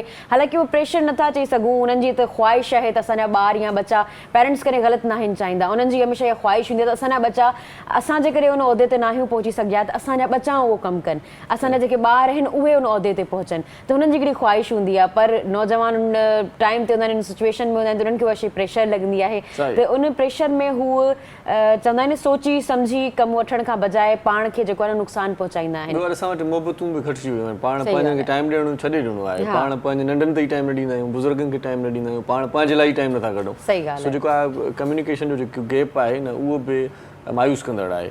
उनखां पोइ माण्हू कंहिंसां ॻाल्हि करे, कंहिंसां पंहिंजी दिलि जो हाल ओरे, हर माण्हू पंहिंजी नफ़्सा नफ़्सी में पंहिंजी मसरूफ़ियत में मसरूफ़ आहे। सो कंहिंखे कंहिंजो हाल ॿुधण जो टाइम ई न आहे। अॻे असां ॾिसंदा हुआसीं त माण्हू कलाकनि जा कलाक हिक ॿिए सां कचहरी कंदा। हाणे जेकॾहिं कंहिंखे टेलीफोन बि अचे थो त हिकु ॿिनि मिंटनि खां पोइ माण्हू जेको ॻाल्हाईंदड़ आहे उहो इरिटेट थो थिए, चए थो यार बसि हाणे कम जी ॻाल्हि कर, असांखे फालतू टाइम न आहे। सो हाणे उहे जेके ॻाल्हियूं आहिनि उहे रहिजी वञनि थियूं, जंहिंजे करे हर माण्हू मायूस थी वञे थो ऐं हर माण्हू सोचे थो त मुंहिंजी इहा कहिड़ी ज़िंदगी आहे। सही था कयो। ऐं तव्हां जेका गैप वारी ॻाल्हि की कम्युनिकेशन गैप आहे, उन गैप जो जेको ब्रिज आहिनि, उहो ब्रिज जेके आहिनि उहे मोटिवेशनल स्पीकर्स हूंदा आहिनि, ऐं उहो जेको ब्रिज हूंदा आहिनि उहे ट्रेनर्स हूंदा आहिनि, जेके ट्रेन कंदा आहिनि, जेके सेखारींदा आहिनि, जेके ॿुधाईंदा आहिनि त तव्हांखे कहिड़ी तरफ़ वञिणो आहे। ऐं स्पेशली जेके औरतूं आहिनि, जेके घर में वेठल आहिनि, ॻोठनि जूं औरतूं आहिनि, उन्हनि खे बिज़नेस करणो आहे, उन्हनि खे सही हिकिड़ी चवंदा आहिनि वाट न आहे मिलंदी, उन्हनि खे सही तरीक़े सां गाइड करण, ऐं ॿियूं बि काफ़ी ॻाल्हियूं आहिनि, उन्हनि सां ख़ुदि खां पुछंदासीं। असां वटि कई अहिड़ा माण्हू बि हूंदा आहिनि जेके वरी इहो बि सवाल कंदा आहिनि त मोटिवेशनल स्पीकर्स जेके असांखे ॿुधाईंदा आहिनि, उन्हनि जी पंहिंजी ज़िंदगी का एॾी भली कोन हूंदी आहे, उहे पाण परेशान हूंदा आहिनि, उहे पाण बेख़्यालीअ जो बुर्त जो शिकार हूंदा आहिनि, उहे असांखे छा था सम्झाइनि। पर ईअं चवंदासीं त तव्हांखे जेको चङो कमु चवे थो उन चङे कम ते अमल कयो। ज़रूरी न आहे त हू पाण ईअं हुजे।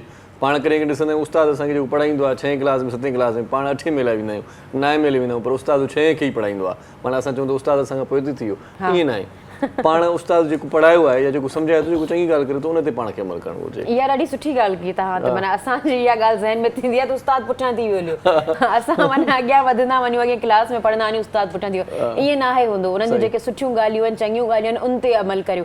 तव्हां उनजी पर्सनल लाइफ खे छॾे ॾियो, हू केतिरा परेशान आहिनि, केतिरा डिप्रेशन में आहिनि, उनखे छॾे ॾियो। जेके असल ॻाल्हि आहे, असल मोटिव तव्हांजो इहो आहे त हुननि कहिड़ी सुठी सुठी ॻाल्हि कई आहे ऐं अव्हांजे फ़ाइदे में कहिड़ी ॻाल्हि आहे। पाकिस्तान में तमामु घणा सुठा मोटिवेशनल स्पीकर आहिनि, जेके तमामु घणी सुठी ॼाण ॾींदा आहिनि। पाण वीडियोज़ बि ॾिसंदा आहियूं खोड़ सारनि माण्हुनि जो, पर अञा इन्हनि माण्हुनि जे तादाद में इज़ाफ़ो थियणु घुरिजे। पाण पहिरियां बि ॻाल्हि कईसीं त पाण वटि सिंधी ॿोलीअ जा मोटिवेशनल स्पीकर घटि आहिनि, पर सुठी ॻाल्हि इहा आहे त पाण जेकी ॿोलियूं सम्झूं था या जिन ॿोलियुनि में पाण खे थोरी माना जिते उबूर आहे त उन ॿोलियुनि में पाण उन्हनि खे ॿुधी वठंदा आहियूं, तमामु घणो मज़ो ईंदो आहे। भारत इन ॾिस में तमामु घणो अॻिते निकिरी चुको आहे। भारत में मोटिवेशनल स्पीकर्स काफ़ी आहिनि। सही सही। ऐं उतां जा नौजवान उन्हनि स्पीकर्स खे बाक़ाइदा घुराइनि था पंहिंजी यूनिवर्सिटीज़ में, उन्हनि जा बाक़ाइदा वॾा वॾा जेके आहिनि तक़रीबूं उन्हनि जूं थियनि थियूं, वॾा सेमिनार्स थियनि था, ऐं तमामु घणा किरोड़ियूं रुपया उहे मोटिवेशनल स्पीकर कमाए रहिया आहिनि। उहा ई ॻाल्हि आहे, बिल्कुलु उहा ॻाल्हि हाणे वरी असांखे बि थोरो इन शइ ते वठणु खपे।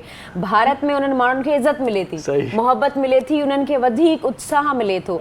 असांजी बि पाकिस्तान में जेका आहिनि उन शइ खे ॾिसणु खपे। असांजे जेके मोटिवेशनल स्पीकर्स आहिनि उन्हनि खे इज़त ॾियणु खपे, उन्हनि खे प्यारु ॾियणु खपे। ऐं उन्हनि मां जेको शाह साहब आहे, कासिम अली शाह साहब, उहे जेके आहिनि उन्हनि खे घणी मतिलबु ॿुधी आहे त पज़ीराई मिले थी, ऐं उन्हनि खे जिथे बि वेंदा आहिनि त उन्हनि खे मोहबत मिले थी। भारत जो जेको यंग मोटिवेशनल स्पीकर आहे सोनू शर्मा, उहो तमामु घणो पॉपुलर आहे अॼुकल्ह भारत में। ख़ासि तौर ते आउं ॾिसां थो त कॾहिं मलेशिया में आहे, कॾहिं किथे आहे, कॾहिं किथे आहे। हुनजी जेका ज़िंदगी आहे, मूं हुनजो इंटरव्यू पे ॾिठो हिकिड़े भेरे, हुनजी ज़िंदगी हिकिड़ी साइकिल खां शुरू थी हुई, ऐं हू तमामु वॾी गाॾियुनि में वॾनि वॾनि जहाज़नि ते घुमंदो अचे थो। ऐं महेश्वरी जेको आहे उनजो नालो बि मूंखे हींअर यादि न पियो अचे, उनजो बि वॾो नालो आहे। बहरहाल असां वटि जेके महिमान वेठल आहिनि, असां उन्हनि जी तरफ़ वञूं था। ॾाढा सुठा महिमान मौजूदु आहिनि। असांखे माना उन्हनि सां ॻाल्हाए करे, उन्हनि जूं ॻाल्हियूं ॿुधी करे मज़ो अचण वारो आहे। तव्हां बि कॉल वसीले उन्हनि खां पुछी सघो था, छो जो उहे बि मोटिवेशनल स्पीकर्स आहिनि, ट्रेनर्स आहिनि। तव्हां कॉल वसीले जेको बि को मसइलो आहे, का ॻाल्हि आहे, तव्हां कंहिं मुंझारे में आहियो, तव्हां किथे मुंझल आहियो, त तव्हां पुछी सघो था। कामरान जावेद साहब प्रोग्राम में मौजूदु आहिनि, अव्हांखे प्रोग्राम में भलीकार चऊं था। पाण ट्रेनर आहिनि, ऐं हिकिड़ी जेका आहे उहा चई सघूं था ऑर्गेनाइज़ेशन आहे इक़बालेंस जे नाले सां, जेका 2015 खां आहे, ऐं उन में पाण जेके आहिनि उहे फाउंडिंग मेंबर आहिनि या फाउंडर आहिनि चई सघूं था। त उन में तमामु बहितरीन तरीक़े सां कमु थी रहियो आहे। उन में उहो ई कमु थी रहियो आहे जेको असां तव्हांखे इंट्रो में ॿुधायो। जेका असां हेॾियूं ॻाल्हियूं कयूं, उहो असांजो असल में ॻाल्हि इहा हुई त इक़बालेंस में उहा ई शइ थी रही आहे। ऐं सुठी ॻाल्हि इहा आहे त अलामा इक़बाल साहब जा जेके बि मतिलबु फ़िलॉसफ़ी आहे या शाइरी आहिनि, उन ते ॿधल आहे। मतिलबु जीअं ॿारनि खे सेखारियो वञे थो, सम्झायो वञे थो, यंगस्टर्स खे उन हवाले सां सम्झायो वञे थो, उन फ़िलॉसफ़ी सां। इक़बाल जा शाहीन तयारु थी रहिया आहिनि। बिल्कुलु इक़बाल जा शाहीन तयारु थी रहिया आहिनि, ऐं अलाह करे उहे अॻियां कामयाबु थियनि, छो जो असांजे पाकिस्तान जो सरमायो उहे आहिनि, पाकिस्तान जो फ्यूचर उहे आहिनि। ऐं हिन तरफ़ जेके मुंहिंजे वेठल आहिनि काशिफ़ समन साहब, अव्हांखे प्रोग्राम में भलीकार चऊं था। वालेकुम सलाम। पाण बि जेके आहिनि उन फील्ड सां बिलोंग कनि था, उन ऑर्गेनाइज़ेशन सां बिलोंग कनि था। पाण बि ॾाढा सुठा ट्रेनर आहिनि ऐं मैनेजमेंट ॾाढी सुठे तरीक़े सां कनि था। उन्हनि जे हवाले सां उन्हनि सां गुफ़्तगू कंदासीं। त शुरूआत जेका आहे उहा असां कामरान जावेद साहब खां कयूं था। महिमान जेकी गॾु आहिनि उहे त हूंदा आहिनि, घर भाती छो विसारियूं? घर भाती छो विसारींदासीं, असां कॾहिं न विसारींदासीं। असां ॾाढा सुठा सिंगर मौजूदु आहिनि। अॼु असां प्रोग्राम में असां गानो बि उन्हनि खां ॿुधंदासीं, छो जो अॼु असांजी दिलि इहा हुई त असां जेको आहे उहो कंहिं बि सिंगर खे न घुरायूं, असां सिर्फ़ु उस्ताद बादल लाई खे ॿुधूं।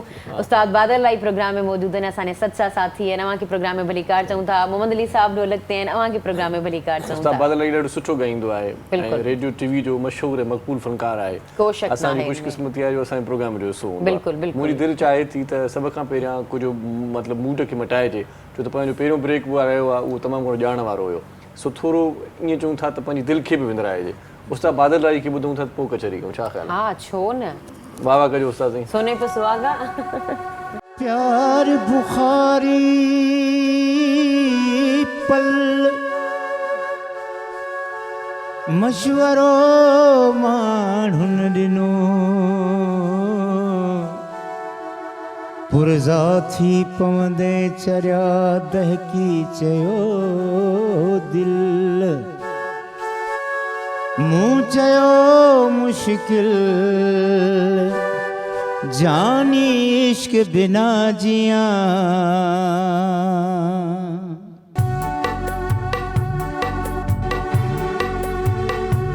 सिक सौजे में दिल साड़े, मोहब्बत जा के मचबारे, का सारत लहे बिया, का सारत लहे बिया, का सारत लहे बिया, सिक सौज में दिल साड़े, मोहब्बत जा के मचबारे, का सारत लहे बिया, का सारत लहे बिया, का सारत लहे बिया।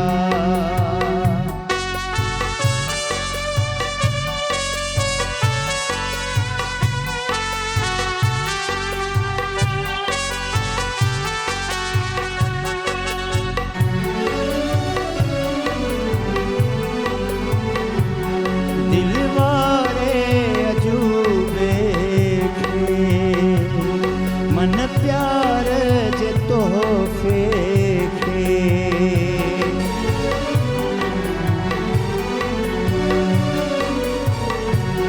दिलवारे अजूबे खे मन प्यार जे तोहफे खे, अलमारी में कारे, का सारत लहबिया, का सारत लहबिया, का सारत लहबिया।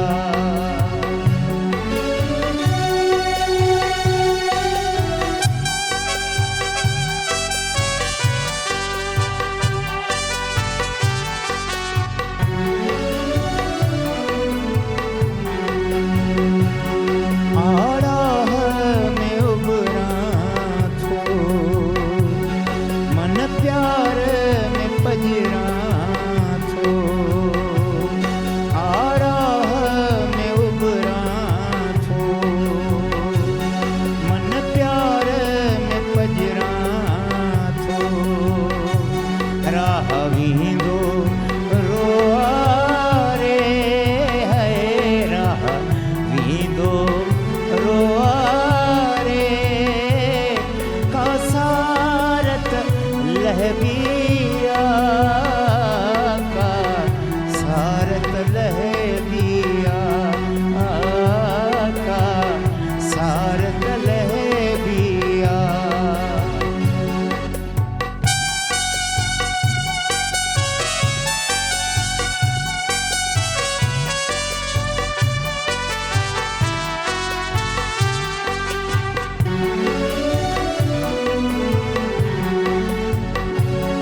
कोयल जाथो पुकारे, तबसुम पियो तोखे सारे, कोयल जाथो पुकारे, तबसुम पियो तोखे सारे, हर शाम शफक धारे, हर शाम शफक धारे, का सारत लहबिया, का सारत लहबिया,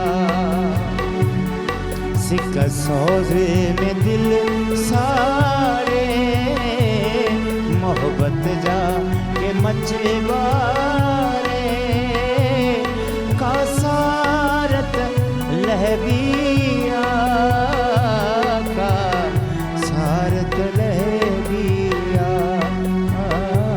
का सारत लहबिया।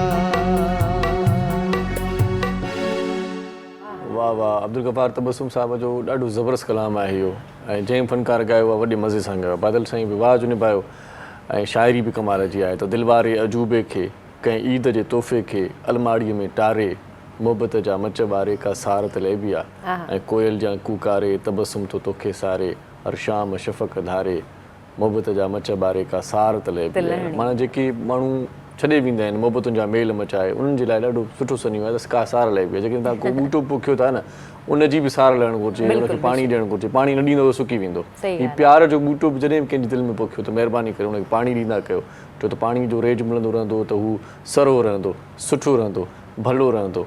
सो इहा भलाई ज़रूरु कजो, कंहिंखे बि विच राह में छॾे ॾियणु अजीब ॻाल्हि आहे। सो हिते वठूं त शॉर्ट कमर्शियल ब्रेक, असां सां गॾु रहिजो। मोटी ईंदासीं त कचहरी कंदासीं खोड़ सारी, ॾिसंदा रहिजो। सलाम सिंध। मुझे सिंध के सलाम सलाम सिंध, मुझे सिंध के सलाम सलाम सिंध। सलाम सिंध में वरी तव्हांखे भली कार चऊं था, ख़ुशि आमदी। तव्हां असां सां गॾु हूंदा आहियो, फीडबैक ॾींदा आहियो। खोड़ सारा अहिड़ा महिरबानी आहिनि जेकी असांजो प्रोग्राम वाक़ई में बि ॾिसंदा आहिनि, घणे दिलि सां, चाह सां, प्यार सां। ऐं आउं जॾहिं घर वेंदो आहियां त दोस्त फ़ोन कंदा आहिनि, यार अॼु असां वटि बिजली न हुई पर यूट्यूब ते काएं वॻे प्रोग्राम ईंदो। तव्हांखे ॿुधाईंदा रहूं त यूट्यूब ते 3 खां 4 वॻे ताईं प्रोग्राम अची वेंदो आहे। ऐं असांजो पेज बि आहे सिंध टीवी HD जे नाले सां। तव्हां हुन पेज खे फॉलो कयो, लाइक कयो। लाइक करे छॾींदो, फॉलो करे छॾींदो, तव्हांखे जेकी बि मुख़्तलिफ़ प्रोग्रामनि जी जेकी अपडेट्स आहिनि उहे तव्हांखे हिन पेज ते मिलंदियूं रहंदियूं। कहिड़ो प्रोग्राम कहिड़े वक़्तु नशर थींदो आहे, कहिड़े प्रोग्राम जी कहिड़ी ख़ासियत आहे, प्रोग्राम जूं अलॻि अलॻि क्लिप्स बि तव्हांखे मिलंदियूं। ऐं मूंखे त माना तक़रीबन मैसेज ईंदा आहिनि, असां ॾिसंदा आहियूं। मूंखे वरी माण्हू चवंदा आहिनि सिंध सलाम ॾिसंदा आहियूं, सिंध सलाम ॾिसंदा आहियो, ठीकु आहे ॾिसंदा त आहियो न। वरी उहे कॉमेंट्स ईंदा आहिनि, ॾाढो सुठो चवंदा आहिनि त न सिर्फ़ु असांजे प्रोग्राम जूं क्लिप्स ॾिसी सघो था, पर मुख़्तलिफ़ प्रोग्राम जेकी बि सिंध टीवी ते नशर थींदा आहिनि, प्रोग्राम्स थियनि था, ड्रामा थियनि था, ड्रामा ॾाढो सुठा, सिंध टीवी ड्रामा HD जूं क्लिप्स ॾिसंदा आहियूं। ऐं असांजा बि फोटोज़ बि ॾिसी सघो था, पहिरें जा ख़ूबसूरत फोटो बि हुन में ईंदा आहिनि। सही ॻाल्हि आहे। ऐं महिमाननि जा फोटोज़ बि ईंदा आहिनि। तव्हां जेकॾहिं महिमान जेकी बि असांजे प्रोग्राम में ईंदा आहिनि त उन्हनि जा फोटोज़ बि हुन पेज ते तव्हांखे मिलंदा। तव्हांखे ख़बर पवंदी त अॼु असां वटि केरु महिमान हुयो। जी बिल्कुल, कामरान जावेद साहब प्रोग्राम में मौजूद हैं। हमें ये बताइएगा कि जैसे कि हमने ऑर्गेनाइजेशन है एक बैलेंस, या क्या चीज़ है और उसका मोटिव क्या है, असल मोटो क्या है उसका? और इकबाल के नाम से क्यों है ये भी बता दें, क्या खास वजह थी? 4 सवाल। बिल्कुल, एक साथ बहुत सारे सवाल कर दिए। सबसे पहली चीज़ तो ये है कि जी मुफक्किर पाकिस्तान डॉक्टर मोहम्मद अल्लामा इकबाल, जो किसी तौरफ़ के मोहताज नहीं, बिल्कुल, इन्होंने एक सोई हुई कौम को जगाया और अब हमें लगता है कि इस कौम को दोबारा जगाने की ज़रूरत है। सही। नॉट इन टर्म्स ऑफ के वो जी कोई आज़ादी हासिल करनी है क्या है, लेकिन अब पाकिस्तान को उस लेवल पे पहुंचाना है जहां पर बैनुल अक़वामी सतह पर लोग पाकिस्तान को पहचाने। सही। पाकिस्तान जैसे अभी आप भारत के मोटिवेशनल स्पीकर का जिक्र कर रही थी, मुख्तलिफ ममालिक ने अपने स्पीकर्स को, अपने ट्रेनर्स को उस लेवल पे लेके गए कि आज हम उनका जिक्र कर रहे हैं। तो हम चाहते हैं कि पाकिस्तान में भी हम सिर्फ ट्रेनिंग के शोबे में नहीं, मुख्तलिफ शोबों में अपनी यूथ को ट्रेन करेंगे, उनको जगाएंगे, तो वो एक लेवल पर जाकर पाकिस्तान को एक अच्छी जगह उसकी नुमाइंदगी करेंगे, उसको रिप्रेजेंट करेंगे। तो ऐसे मौके पर मैं कहता हूँ कि जी अल्लामा इकबाल से बेहतर मुझे कोई नहीं लगा कि जी अल्लामा इकबाल जो हैं, जो एक सोई हुई कौम को जगा कर इतना एक पाकिस्तान हासिल करना बहुत बड़ा काम है। आज आप देख लें कि कितने मुल्कों में जंगें हो रही हैं, कोई नया मुल्क बनना इम्पॉसिबल सी बात लगती है, ना कि एक ऐसी बड़े सगीर के अंदर एक सल्तनत बनाना जो मुसलमानों के लिए थी, उसमें सक्सेस हासिल की, उसमें कामयाबी हासिल की। तो इसलिए हमने इकबाल की फ़िलासफ़ीज़ को लेकर आगे बढ़े। दूसरा सवाल कि जो आपने कहा कि जी किस तरह से हम लेके चल रहे हैं, अभी आपने कहा कि जी इकबाल के शाहीन, हम कहते हैं कि हम इकबाल के शाहीन, इकबाल के अकाब, इकबाल के जुगनू मुख्तलिफ शोबों में लेके आगे बढ़ रहे हैं। और इकबाल की फ़िलासफ़ीज़ को अपनी रियल लाइफ में कैसे बैलेंस करना है, इसका नाम है Iqbalance. It's a combination of 2 words, Iqbal और बैलेंस, इकबालेंस। ओके, एक बैलेंस, एक सही बैलेंस सही सही। जिसको अगर आप लिखेंगे ना तो एक बैलेंस के अंदर आपको एक और चीज़ नज़र आएगी, IQ बैलेंस। और IQ बैलेंस भी एक फिलॉसफी है, सही। तो इसको हम लेके चल रहे हैं। अच्छा जी, अब इसमें हमने जो है यूथ को जो हम करते हैं उनको फॉर एग्ज़ाम्पल अगर हम उनकी जो स्किल्स हैं, उनकी जो स्किल्स को हम क्या कहेंगे, हम उर्दू में Enhance करते हैं। इन्हेंस करते हैं, सलाहियतों को, उनकी सलाहियतों को हम इन्हेंस करते हैं। तो स्किल को आइडेंटिफाई करते हैं कि यूथ के अंदर क्या स्किल्स हैं, तो किस तरह से अपने स्किल्स को आगे लेके चल सकते हैं। सही। अब उसके लिए एक पूरी थेरेपी होती है जो इकबाल की फिलॉसफीज के साथ चलती है, ठीक। इकबाल की कॉन्सेप्ट्स। एक और चीज़ मैं यहाँ पे ऐड करना चाहूँगा कि अल्लामा इकबाल अभी सिर्फ और सिर्फ अगर हम कहीं भी किसी से पूछें तो लोग कहेंगे जी मुफक्किर है पाकिस्तान, उन्होंने पाकिस्तान का ख्वाब देखा। अच्छा जी, और क्या है इकबालियात में? इकबालियात जो एक पूरी टर्म है, तो वो कहते हैं जी इकबालियात में अल्लामा इकबाल साहब की नज़में हैं, उनमें बहुत अच्छे मैसेजेस हैं। अच्छा जी, मैसेजेस क्या हैं?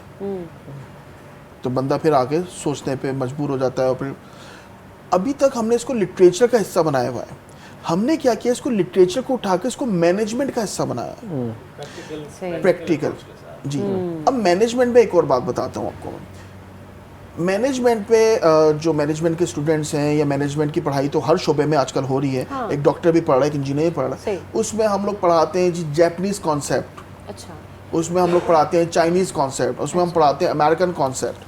बड़े बड़े जो साइंटिस्ट और फिलोसफर्स गुजरे हैं, मुख्तलिफ काइजन हो गए, आपके फ्रेड डेविड हो गए, मुख्तलिफ किस्म के ये गुजरे हैं, सिगमंड फ्रेंड हो गए, ये डिफरेंट वो हैं, मैस्लो हायरार्की हम लोग पढ़ते हैं, ये इंटरनेशनल फिलोसफीज़ हैं। सही। इनको मैनेजमेंट का हिस्सा बनाया हुआ है। पाकिस्तान में जब मैनेजमेंट पढ़ाई जाती है तो उसमें इन्हीं फिलोसफर्स को पढ़ाया जाता है। हाँ। तो मैं कहता हूँ कि भाई जब हमारा अल्लामा इकबाल साहब हैं, उनको आपने लिटरेचर तक महदूद कर दिया, उनको मैनेजमेंट पे लाएं। तो वही हमने किया। अब एक शॉर्ट में आपको एक ब्रीफ बताता हूँ कि फॉर एग्जांपल हम लोग जो है एक तंदी बाद मुखालिफ से ना घबरा ए अकाब, ये जो चलती है तुझे ऊंचा उड़ाने के लिए। अगर इसको हम एक लाइन में इसको डिफाइन करें, फाइटिंग विद फेयर, अपने फेयर के साथ फाइट करना। सही। कि जो आपके साथ जो बड़ मुखालिफ जो एक हवा आ रही है, जो आपकी उड़ान को ऊंचा नीचा कर रही है, इससे आपने खौफजदा नहीं करना होना, बिल्कुल, आपने और ऊंचा उड़ना है। और तो फाइटिंग विद फेयर का कॉन्सेप्ट, कॉन्सेप्ट किस में आ रहा है? अकाब में आ रहा है। नहीं तेरा नशेमन गसे सुल्तानी के गुंबद पर, तू शाही है बसेरा कर पहाड़ों की चट्टानों पर। इसका एक कॉन्सेप्ट कलंदरी की तरफ जा रहा है। अब हर शख्स कहेगा यार हमने तो कलंदर नहीं बनना, तो भाई कलंदर नहीं बनना, लेकिन अपने कंफर्ट जोन से बाहर तो निकलना है। कंफर्ट जोन में रहेगी हमारी यूथ कि यार ये मोबाइल है, ये ड्रिंक है, ये मूवी है, ये बैठ के बस करना है। नहीं, आपने कुछ अचीव करना है तो आपने कुछ करना होगा। सही बात तो कसरे सुल्तानी का गुंबद एक गोल्डन गुंबद है, आप उस पर चढ़ के बैठ गए, नहीं। पहाड़ों की चट्टानों पर ऊंची नीची चट्टानें होती है, it's a very in depth concept. तो ये एक कॉन्सेप्ट है। तो ये एक बैलेंस जो है, इस तरह से हम इकबाल को बैलेंस कर रहे हैं अपनी ज़िंदगी के मामलात में और अपनी यूथ को मोटिवेट कर रहे हैं। और यूथ में हम सिर्फ और सिर्फ शहरी यूथ को नहीं बल्कि देही यूथ को, जिसमें सिर्फ यूथ ही नहीं बल्कि हर उम्र की वो ख़वातीन भी शामिल हैं जो एंटरप्रेन्योरशिप कर रही हैं। हाँ, सही।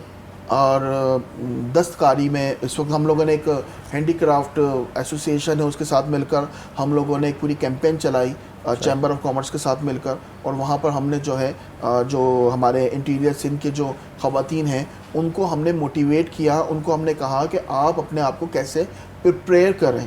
कहते हैं कॉन्फिडेंस डेवलपमेंट करना। जाहिर सी बात है, एक हाउस होल्ड वाइफ है, एक हाउस होल्ड घर में रहने वाली खातून है, अब वो इंटरनेशनली कैसे वो आगे लेके चलेंगी चीज़ें, वो चीज़ें डेवलप करना। और साथ में मैं एक हुकूमत पाकिस्तान का एक बहुत ही बेहद मशकूर हूँ कि एक बहुत ही एक गैप के बाद इकबाल डे पे जो है यौम इकबाल की जो छुट्टी है वो बहाल हुई है। अच्छा, छुट्टी का ये मतलब नहीं है कि जो देर से उठना है और 12 बजे नाश्ता करना और पिकनिक पे जाना है। यौम इकबाल पे हम सब लोग अपने ऑफिस में होते हैं, लेकिन ये है कि जब हमें अगर वो छुट्टी मिलेगी तो हम इकबाल के नाम पर इवेंट्स कर सकते हैं। सही सही। हम उनकी चीज़ों लेकिन बदकिस्मती के इवेंट्स नहीं हो रहे। एग्जैक्टली होने वो चीज़ें चाहिए। नहीं हो और कल जो ये छुट्टी हुई थी तो ये भी देर से कोई बताया गया, लेकिन सब अपने ऑफिस भी गए, स्कूल के बच्चे भी गए, वहाँ से लौट गए, वापस लौट गए। पहले बताना चाहिए था। रही। जी बिल्कुल किसी को पता नहीं था वैसे। सर, ये तो छुट्टी अचानक हो गई। मैनेजमेंट में and time 11th our decision, क्योंकि पहले नहीं होता था ना, कुछ सालों से नहीं हो रही थी ये सर छुट्टी। आपको शेड करना चाह रहे थे इनकी जी बातों बिल्कुल, में। मैं कुछ ऐड करूंगा। काफ़ी ऊंचाई आपने की बहुत बात अच्छी में। बातें की, तो मैं ज़रा उन्हीं को लेके चलना चाहूँगा। पहले तो ये कि बहुत बहुत शुक्रिया बुलाने का हम लोगों को, ये हमारी तरफ से रहेगी बात। और सिलसिला ये है कि यूथ मोटिवेशन, देखिए मोटिवेशन से कुछ नहीं होना, मोटिवेशन बहुत होती है, लेकिन हम कुछ थोड़ा सा आगे भी जा रहे हैं। हम कह रहे हैं कि इन्वॉल्वमेंट भी करें ना थोड़ी सी। हाँ सही बात है। तो आजकल दौर किताबों वाला थोड़ा सा कम हो गया है ना। अब किताबें नहीं पढ़ी जा रही जैसे बच्चों को, जैसे हम पढ़ा करते थे, और आने वाली नस्ल जो है वो दूर होती जा रही है।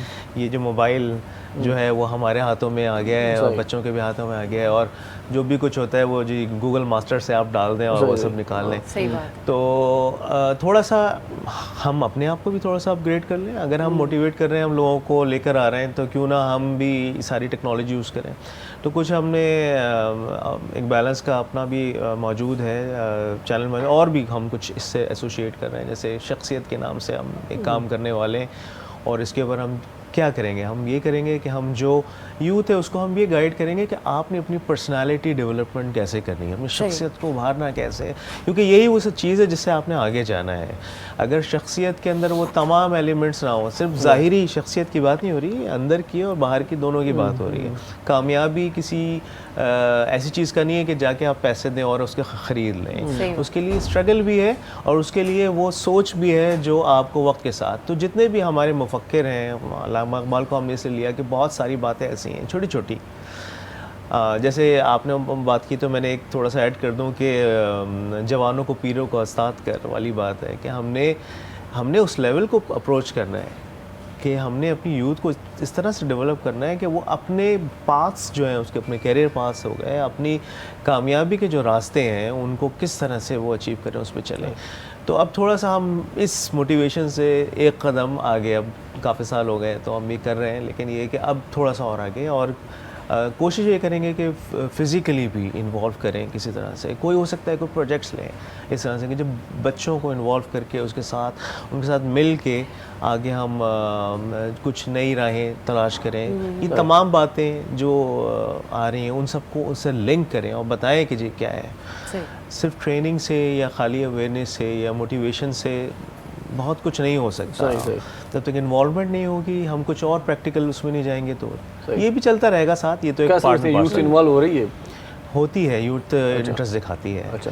और मतलब जब तक आप किसी को कोई टास्क देखेंगे तुम जिम्मेदार नहीं हो, तो हम मैनेजमेंट का उसूल है कि जब तक आप इसको जिम्मेदार नहीं बनाते तब तक आप उससे आउटपुट नहीं ले सकते। सही बात है। तो हम जब तक उनको जिम्मेदार नहीं बनाएंगे, कोई टास्क नहीं देंगे उनको, तब तक हमें कोई उसका फ़ायदा नहीं है।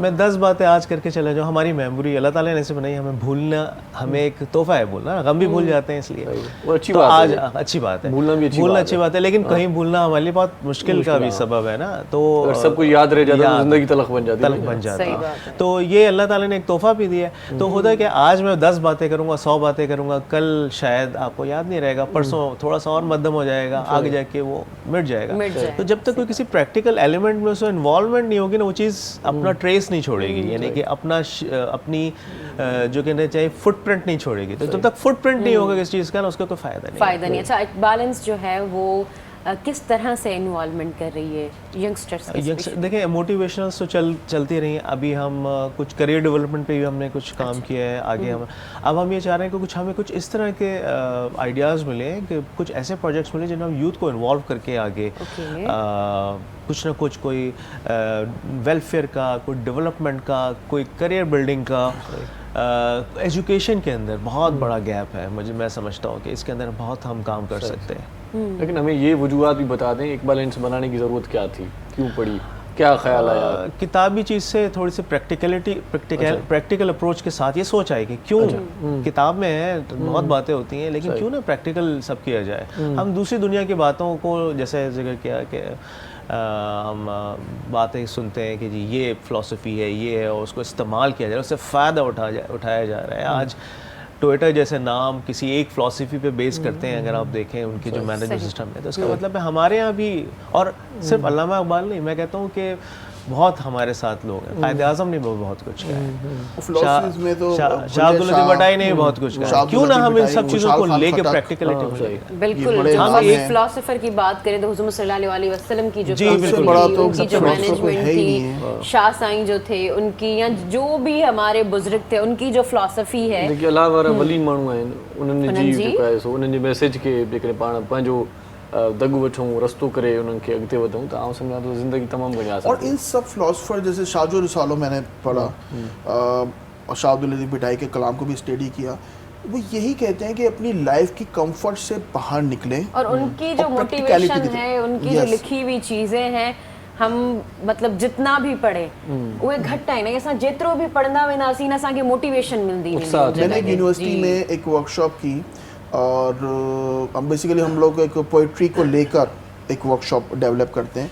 तो फैज़ अहमद फैज़ साहब, मुझसे पहली सी मोहब्बत मेरे महबूब ना मांग, तो उस पर एक डेवलप की। तो उसमें भी यही था कि जी अब जो कॉन्सेप्ट है, जो विज़न है हमारी यूथ का, वो चेंज हो जाना चाहिए by the level of the life. जैसे आप ज़िंदगी में आगे बढ़ रहे हैं, हम लोग के अभी पर्सनैलिटी की बात कर रहे हैं काशिफ भाई, तो मैं यही कहूँगा कि इस वक्त हमारी यूथ जो है वो एक बड़ा ही अजीब सा अलमिया है। मैं देखता हूँ उस वक्त शाम के वक्त, जैसे आप निकलें, मगरिब के टाइम निकलें, ढाबों पे लड़के बैठे हैं और मुख्तलिफ इलाकों में एक 100-150 लड़का आपको नज़र आएगा जो रात के वक्त बैठे हुए चाय पी रहे होते हैं। सही 99% यूथ को मैं क्या देखता हूँ, बड़े जॉगर्स, बड़ी अपनी आउटलुक बहुत अच्छी होगी, सही सही। हाथ में मोबाइल, एक वो पावर बैंक डबल, एक सिगरेट का पैकेट, नशा भी साथ में है, चाहे वो आप निकोटीन का वो पाउच खाएं, मैं कहता हूँ ये सब नशा ही है, ठीक है।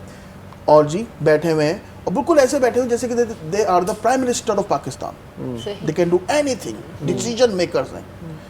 और जब उनसे बात करें तो वही एक अजीब सी टोन आएगी, हाँ हाँ अबे यार क्या यार। तो ये क्या पर्सनैलिटी कि बंदा ऐसा हो कि जब वो बात करे तो आपका दिल चाहे कि आप उससे और बात करें। सही बंदे को ये लगे कि अगर मैं इससे बात करूंगा, इससे दोस्ती करूंगा, तो मुझे इससे और फ़ायदा होगा। तो सीखने वो को जब मिलेगा। होगा जब आप अपनी पर्सनैलिटी को डेवलप करेंगे। सही, आपकी बातें बड़ी अच्छी हैं, दिल चाहता है कि आप बात करते रहें, लेकिन क्या करें, मजबूरी वक्फा लेना पड़ रहा है। हाँ? छोटा सा वक्फा ले लेते हैं, कंटिन्यू रखेंगे इसको इंशाल्लाह। बिल्कुल, बिल्कुल। असां गॾु रहिजो, ॾिसंदा रहिजो। सलाम सिंध।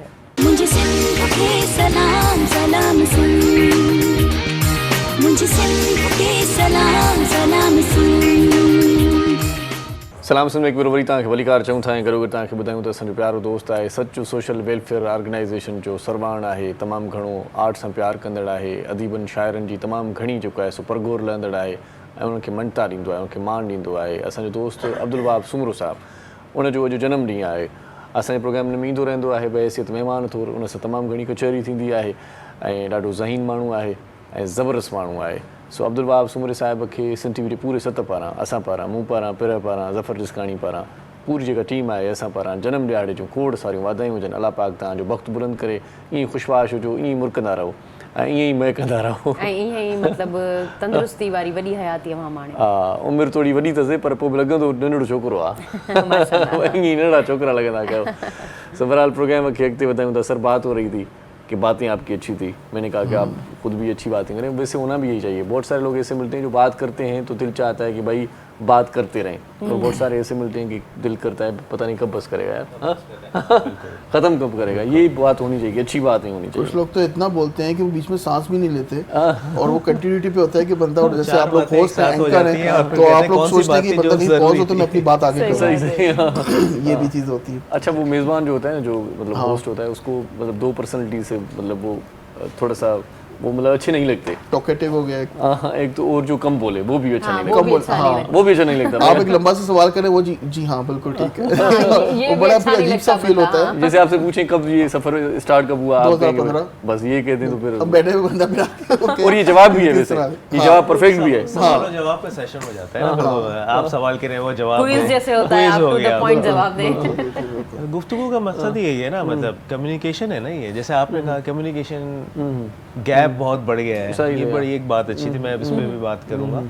कम्युनिकेशन गैप बिल्कुल बढ़ रहा है। उसकी वजह ये है कि आप देखें एक घर के अंदर 4 लोग हैं तो 4 अपने मोबाइल लेके बैठे हुए हैं एक इधर सही के, बात। और ये हो रहा है, हम भी कर रहे हैं ये, और मतलब जब से ये कम्युनिकेशन शॉप्स खुल गई है ना, कम्युनिकेशन गैप आ गया और ज़्यादा बढ़ गया है। है। हर जगह पे कम्युनिकेशन शॉप लगा तो हुआ है। ये और ऊपर से सोशल मीडिया का जो एक इस्तेमाल है, और मैं किसी उसका सोशल मीडिया हैंडल का नाम नहीं ले रहा, किसी ऐप का नाम नहीं ले रहा, क्योंकि मैं क्रिटिसाइज भी कर रहा हूँ। अब एक ऐप है जिसमें आप 30 सेकंड की वीडियो बनाते हैं, पूरी यूथ हमारी उसमें नाच गाने में लग गई। ठीक है, आप एक लिमिटेड एलिमेंट रखें उसमें, लेकिन कुछ प्रोडक्टिव एलिमेंट भी रखें। सही, उसी ऐप ने अब 6 मिनट का कर दिया है अभी। बढ़ा अब 6 दिया मिनट है, बढ़ा दिया है, बढ़ा दिया 30 है। मिनट में आपका दिल नहीं भर रहा, अब 6 मिनट में तो 6 मिनट में आ जाए। शॉर्ट 6 फिल्म मिनट बना तक के है। देंगे। अच्छा, आप यकीन करें उसमें भी बहुत क्रिएटिव वीडियोस कुछ बताते हैं बच्चे, हाँ, कि मैं हैरान होता हूँ कि वो कैसे बना लेते हैं सही। मोबाइल को सीधा ये करके। तो बात ये है कि मैं ये कहता हूँ कि जी, जब अगर आपके अंदर एक आर्ट है तो उस आर्ट की सबसे पहली चीज़ वो है कि जी आप उसकी एजुकेशन हासिल करें, सही। एक डिग्री लें और उसके बाद मार्केट में आए। सही बात है ये। सबसे पहली चीज़ एजुकेशन है, तालीम को फ़रोग करना चाहिए। तो वो ट्रेनिंग है, वो ट्रेनिंग आप हासिल करें, उसके बाद आप उस फील्ड में आए, तो फिर आपको एक उसकी एक अच्छी रिकग्निशन मिलेगी।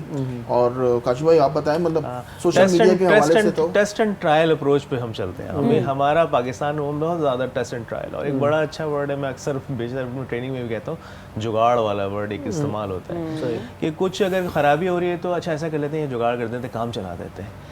दुनिया ऐसे नहीं चलती। जब तक हम किसी चीज़ की प्रॉपर नॉलेज के साथ उसको इम्प्लीमेंट नहीं करेंगे, उसको दुरुस्त नहीं करेंगे, तो हमेशा ख़राबी ही पैदा होगी। तो हम अपने यूथ को भी, अपने लोगों को भी, अपने बच्चों को भी ये बताएं कि हमें जो रास्ता सही है, जो सिरात मुस्तकीम है, या किसी काम करने का सही तरीक़ा है, जब तक हम उस चीज़ पे रहते हुए काम नहीं करेंगे, कभी चीज़ सही नहीं होगी। कोई ना कोई ख़राबी, कोई ना कोई ख़तरा, कोई ना कोई नुकसान आपको अलार्मिंग सिचुएशन रहेगी। तो किस तरह से ये पूरा मैनेज करते हैं? क्लासेस होती हैं, क्या होता है? जी बिल्कुल थोड़ा सा बता है, दें। यूनिवर्सिटी को इन्वॉल्व कर लेते हैं, यूनिवर्सिटीज़ को इन्वॉल्व कर लेते हैं, इदारों को इन्वॉल्व कर लेते हैं। जैसे इन्होंने कहा कि थैलेसीमिया फाउंडेशन थी उसके अंदर, तो हम बताते हैं कि हम कोई चार्ज तो नहीं कर रहे ना इस हवाले से, तो इस वजह से लोग कहते हैं अच्छा कुछ अच्छी चीज़ है, हमें मिल रही है, तो मैं क्यों कहता नहीं। हूँ कि अकेले बड़े थे हम। मैं अपनी बात नहीं करूँगा, क्योंकि मेरे डे 1 से ही मैं अकेला नहीं था, मेरे साथ पूरी टीम थी, काशी भाई थे और भी लोग हैं, और साथ में लोग आते गए। और सबसे बड़ी बात कि हम ना किसी से कोई फंड लेते हैं, ना हम किसी को कुछ देते हैं। वॉलंटियर्स पे काम कर रहे हैं। वॉलंटियरली काम हो रहा है। हमारे साथ के सारे trainers on job different responsibilities, अलग अलग काम कर रहे हैं। कोई बैंक में काम कर रहा है, कोई किसी अखबार के ऑफिस में काम कर रहा है, लेकिन वो सब आकर अपने एक्सपीरियंसेस शेयर करते हैं। अच्छा। और इसमें ये होता है कि हम डिफरेंट यूनिवर्सिटीज़ में जाते हैं, वहाँ पर यूथ के साथ हम लोग पूरा एक दिन गुजारते हैं, ओके। डिफरेंट टॉपिक्स पे उनको ट्रेन करते हैं। अच्छा, ये उनको जो बताते हैं। ट्रेनर्स होते हैं उनकी जी। खुद की ट्रेनिंग हुई होती है, मतलब टीओटी हुई होती है? जी जी जी, वो Definitely, ट्रेन है, train- ट्रेनर होते हैं और वैसे होते हैं, वरना फिर हम उनको कोच करते हैं। वही अगर चीज़ कोई ना। हमारे साथ ज्वाइन करना चाहता है, उसके पास अच्छा एलिमेंट है, हमारे इन सब चीज़ों को लेकर वो उसके ऊपर अपनी जो एक्सपीरियंसेस उसको शेयर कर सकता है, तो बिल्कुल हम उसको ट्रेन भी कर देते हैं, उस काबिल कर देते हैं कि वो जाके सेशंस लेते भी हैं। हम एक तरह से मॉक ले लेते हैं, देख लेते मैं हैं। इसमें एक चीज़ ऐड करना जी, जी, चाहूँगा। और जैसे आपने कहा ना, इस वक्त एक मिसकंसेप्शन है कि जिसको बोलना आता है वो ट्रेनर है। Exactly. Debater is something else. Debater जो होता है, इसको तकरीर करनी आती है, वो एक अलग शोबा है। स्टैंड अप कॉमेडियन एक अलग चीज़ है, काम सबका बोलना है। ट्रेनर वो शख्स है जो अपना इल्म सामने वाले के अंदर डिलीवर कर दे। आजकल एक बड़ी चीज़ मैं आपको बताऊं, इसमें बहुत बड़ी तादाद में यूथ जो मार्केट में आ रही है, जो अपने आप को सो कॉल्ड ट्रेनर कहते हैं। सबसे पहली बात, सर्टिफाइड ट्रेनर नहीं होते हैं। आपने ट्रेनिंग के लिए स्पेसिफिक जो है उसकी ट्रेनर बनने की ट्रेनिंग हासिल करनी है। टीओटी का जिक्र किया आपने, टीओटी का जिक्र किया, वो करते नहीं। वो समझते हैं कि हम स्टैंड अप कॉमेडियन अच्छे बन रहे हैं, तो वो स्टैंड अप कॉमेडियन ही फिर आप रहे, फिर आप ट्रेनर ना अच्छा, बने। तो आप जो ट्रेनर्स हायर करते हैं, जो आप कह रहे हैं, क्या उनकी भी टीओटी होती है, या उनको वो सर्टिफाइड होते हैं या नहीं सर्टिफाइड होते हैं, या फिर हम उनको ट्रेन करते हैं। आप खुद ट्रेन करते हम उनको हैं? ट्रेन करते हैं, क्योंकि जो हमारा जो टॉपिक है ना, आप यकीन करेंगे शुरू में जब ये एक कहते हैं कि जी एक जहन में एक आई आमद हुई, जैसे शायरों को एक शेरों की आमद होती है ना, मेरे जहन में एक आमद हुई कि अल्लामा इकबाल की फ़िलासफ़ीज़ को लेकर हम मैनेजमेंट को ले, ये हम क्यों वेस्टर्न फ़िलासफ़ीज़ पढ़ रहे हैं। अल्लामा इकबाल है, भुल्ले शाह है, इतने सारे हैं, तो इकबाल को हम लेके पहले तो इकबाल को एक ही को लेके हम कर लें, बड़ी बात है, ठीक है ना। तो जब उसको लेके बैठे तो अब जब उसके फिर पूरा एक मॉडल बनाया, फाइटिंग विद फेयर का कॉन्सेप्ट अकाब है, शाहीन जो है out of to work out of your comfort zone, अपने कंफर्ट जोन से बाहर निकलना है, आपके वेलफेयर के तौर पर आपने काम करना है, तो जुगनू का उनका एक मैसेज है, सेल्फ एक्चुअलाइजेशन आपकी खुद ही का कॉन्सेप्ट है, खुद ही का कॉन्सेप्ट है वो। तो मैं हर जगह खुद ही बोलता हूँ, तो आज मैंने खुद ही का जिक्र नहीं किया, खुद ही तो मेन है, खुद ही को कर बुलंद, ठीक है ना, कि एक तो खुद ही है, खुद ही को आइडेंटिफाई किया, फिर उसको बुलंद करना, वो एक अलग एक वो है ये सब। अब जब हमारे पास कोई नया ट्रेनर आता है, एक अच्छा ट्रेनर है, उसको फिर हम डालते हैं ट्रेनर ऑफ एक बैलेंस में, उसको हम बताते हैं कि जी इकबाल की फ़िलासफ़ीज़ को आप कैसे लेके चल सकते हैं। फिर वो अपना रिसर्च वर्क करता है। इंटरनेशनल इकबाल सोसाइटी है यूके की, वो अपनी एक ऐप हमें उन्होंने भेजी है जिसमें अल्लामा इकबाल की सारी पोइट्रीज उस ऐप के अंदर है। जबरदस्त। और वो पोइट्री क्योंकि उनकी पोइट्री उर्दू में तो कम ही है, फारसी में ज़्यादा है, फारसी में ज़्यादा और वो है तो और भी कुछ ट्रांसलेशंस भी हैं जी, तो उनके वो फिर उसमें इंग्लिश और उर्दू ट्रांसलेशंस मौजूद हैं। अल्लामा इकबाल खुद भी बहुत अच्छे ट्रांसलेटर थे। जी जी बिल्कुल, उनके तो कई ज़बानों में उनको अबूर है। और आपको एक बात मैं बताऊं कि मैं कहता हूं कि अल्लामा इकबाल जो है मॉडर्न ज़माने के एक सूफ़ी पर्सनैलिटी है, मॉडर्न ज़माने के। पुराने ज़माने के होते तो आज उर्स बन रहा होता उनका। अच्छा, हमें ये बताइएगा कि मैंने ये चीज़ सुनी है बहुत ज़्यादा और बहुत ही बड़े लोगों से सुनी है कि अल्लामा इकबाल की जो शायरी है ना उसमें वेरिएशन बहुत है। वेरिएशंस बिल्कुल आपके, वो वक्त के साथ है, वक्त के साथ सबसे बड़ी चीज़ शिकवा और जवाब शिकवा। बिल्कुल, ठीक है यही ना? चीज मुझे जो अट्रैक्ट करती है उनकी शायरी में या उनकी फिलॉसफी में कि उनकी वेरिएशन है, मतलब टाइम के साथ उन्होंने अपने पॉइंट ऑफ व्यू चेंज किया है। हम कहते हैं नहीं भले जमाना कोई भी हो, बात एक ही करते हैं, नहीं, उन्होंने अपनी पॉइंट ऑफ व्यू को भी वेरी किया है। मैं थोड़ा सा और बात करूंगा कि उनकी शायरी भी टाइमलेस है। एग्जैक्टली, वो हर दौर के अंदर जाके फिट होती है और हर एरिया में है। अगर औरत की बात करें तो वो वजूद ज़न का भी जिक्र किया उन्होंने, इंसान की अपनी ज़ात का, खुद ही का जिक्र किया, अपनी ज़ात का जिक्र किया, उस वक्त किया है जिसका जो है आज लोग औरत मार्च लेके चलते हैं। तो भाई कौन सा तुम नया काम लेके चल रहे हो, तुम लोगों ने तो एक बड़ा ही उसको एक अलग ही डायरेक्शन दे दिया है। तो एक आज़ादी निस्वा का भी एक कॉन्सेप्ट है, वजूद ज़न का एक कॉन्सेप्ट है, बिल्कुल वो है। तो ये सारे कॉन्सेप्ट। अच्छा, मैं ये समझती हूँ according to me there is a difference between motivational speaker and trainer. बिल्कुल, आप क्या समझते हैं, क्या डिफरेंस है, बेसिक डिफरेंस? मोटिवेशनल स्पीकर के देखें वो है कि आपने किसी स्टैग्नेंट वाटर के अंदर पत्थर मारना है ना, ये समझ लें आप मोटिवेशनल स्पीकर है कि आपने थोड़ी हलचल पैदा करनी है। सही, ठीक है। ट्रेनर का मकसद है कि आपके पास कोई चीज़ ऐसी है जो प्रैक्टिकल अप्रोच के साथ उसको अप्लाई करना है। तो जब तक आप उसको डिलीवर नहीं करेंगे और उसको, जैसे अगर 10 लोग हैं, हमारा अपना ये तरीका है कि अगर 10 लोग हैं तो 10 लोग एंड ऑफ द डे जो है ना सब एक साथ एक सोच पर हों, एक पॉइंट पर हो, एक ही लेवल पर हो। अगर वो नहीं हुआ तो हम फेल हो गए। तो इसका मतलब है जब वो एक लेवल पे आ जाएंगे, अब हमें पता है कि डिलीवर करेंगे, यानी कि हम कहते हैं कि हम उनको इस काबिल कर देते हैं कि आप खड़े होकर अब तुम ये ट्रेनिंग डिलीवर। क्या बात है कि ये दोनों चीजें कंबाइन होकर एक ही बंदे में आ जाए। सही बात, बिल्कुल। और सबसे अच्छी चीज जैसे आपने कहा कि कामयाबी होगा, सही बात है। एक पेज पे हो, एक पेज में होने के लिए सबसे ज्यादा जरूरी होता है कि हम सेशन को इंटरैक्टिव बनाएं, इंटरैक्टिव होना चाहिए, सबको इन्वॉल्व करें, एक्टिविटीज डिफरेंट करें, ताकि सब ये मतलब ये हमें पता होना चाहिए कि सब समझ रहे हैं। मैं आज एक थोड़ी छोटी चीजें इसमें बताया था। ट्रेनिंग के कुछ एलिमेंट्स हैं, मैं थोड़ा सा ऐसे ही डिस्कस कर देता हूँ। जैसे ट्रेनिंग के अंदर कुछ तो नरेटिव होता है जो बयान किया जाता है, दूसरा उसके साथ साथ उसमें कुछ एक्टिविटीज होती हैं जैसे आपने कहा, कुछ गेम्स होते हैं। एग्जैक्टली, ठीक है, वो गेम्स होते हैं, कुछ ऐसे होते हैं जिन्हें हम कहते हैं कि एनर्जाइजर्स होते हैं, बिल्कुल उनको झंझोड़ देते हैं, मतलब उठ जाओ, सो रहे हो, ज़मीर को जगा देते हैं। हाँ, क्योंकि कुछ ज़रूरी नहीं कि टॉपिक जो है वो इंटरेस्टिंग हो। ठीक है, मैनेजमेंट साइंसेस के टॉपिक्स बहुत डल भी होते हैं। इवन शायरी उठाते हैं, जब फिलॉसफी उठाते हैं तो बहुत रूखा सूखा सा एक माहौल बन जाएगा। इसको फिर थोड़ा सा उसमें कुछ इसमें डालना है ऐसा कि लोग इंगेज रहे, ठीक है ना, अब इंटरेक्टिव रहे और बोर ना हो। अगर बोर होंगे, नींद आएगी, सो जाएंगे, ऐसा होता है। ट्रेनिंग में लोग सो रहे होते हैं, उन्होंने देखा होगा अपने सेशंस के अंदर, सेशन हो रहा है, आप एक तरफ से, ये मीटिंग्स में तो खैर बहुत आम तौर पे और ऐसा जो यूनिवर्सिटी के लेक्चर्स होते हैं, लेक्चर्स में भी लोग खैर वो तो आपने अटेंड करने ही होते हैं। ट्रेनिंग और लेक्चर्स में बहुत यही फर्क है, फर्क होता बहुत है। फर्क है, यही सर फर्क यूनिवर्सिटी के लेक्चर के साथ मुझे याद है असेंबली का इजलास भी होता है, उसमें भी बोरियत क्या होती है। बात की, खैर उसमें कोई सो नहीं सकता है। नहीं सो जाते हैं सर, नहीं, सो जाते हैं। हाँ सही बात है, सही सो बात जाते हैं, तभी तो मैं जिक्र कर रहा हूँ, उसमें अक्सर सो ही जाते हैं। कुछ ऐसी चीज हो रही है, वो अब लोग सो रहे होते अच्छा हैरानगी की बात है कि इतनी धुआंधार तकरीर चल रही है और साधु बंदा बैठा हुआ सो रहा है। एक कोई हमारे मिनिस्टर साहब बैठे हैं, वो सो हैं। रहे हैं। अच्छा, अपफ्रंट अक्सर वो फुटेज आ भी जाती है, Footage आती अपफ्रंट के है। अंदर वो सोता हुआ नजर आता अक्सर है, ही बकायदा सोते वो सर्कल दिखा के वो जी ये सो रहे हैं, इतनी इंपॉर्टेंट तकरीर चल रही है। उनको पता ही नहीं होता, तो फिर वो क्या कौम की क्या खिदमत करेंगे जब पता ही नहीं था। तो एंगेजमेंट और साथ साथ वो तमाम एलिमेंट जैसा मैंने जिक्र किया, एक पूरे साइंस जब डिज़ाइन की जाती है ट्रेनिंग, तो ये सोचा जाता है किस जगह ब्रेक लेना है, कितनी देर तक ये गैप चलेगा, लेक्चर भी अगर है तो कितनी देर का होगा, break की बात की, किस जगह break लेना है सर, स्लाइड्स तो- अगर हमने लगाई है या कोई मूवी लगाई है तो उसका पर्पस क्या है, उसको ब्रेक कैसे- लेने का टाइम आ गया, जी, आपने जी, कहा ना बिल्कुल। किस जगह ब्रेक लेना है, इसी जगह ब्रेक लेना है। ठीक है, थैंक यू। लेकिन एक छोटा सबक पाले लेते हैं नडी साइयो छो त मोटी नासिंग कट रहे जो डिसन आ रहे जो सलाम सिंध। मुझे सिंध के सलाम सलाम सिंध, मुझे सिंध के सलाम सलाम सिंध।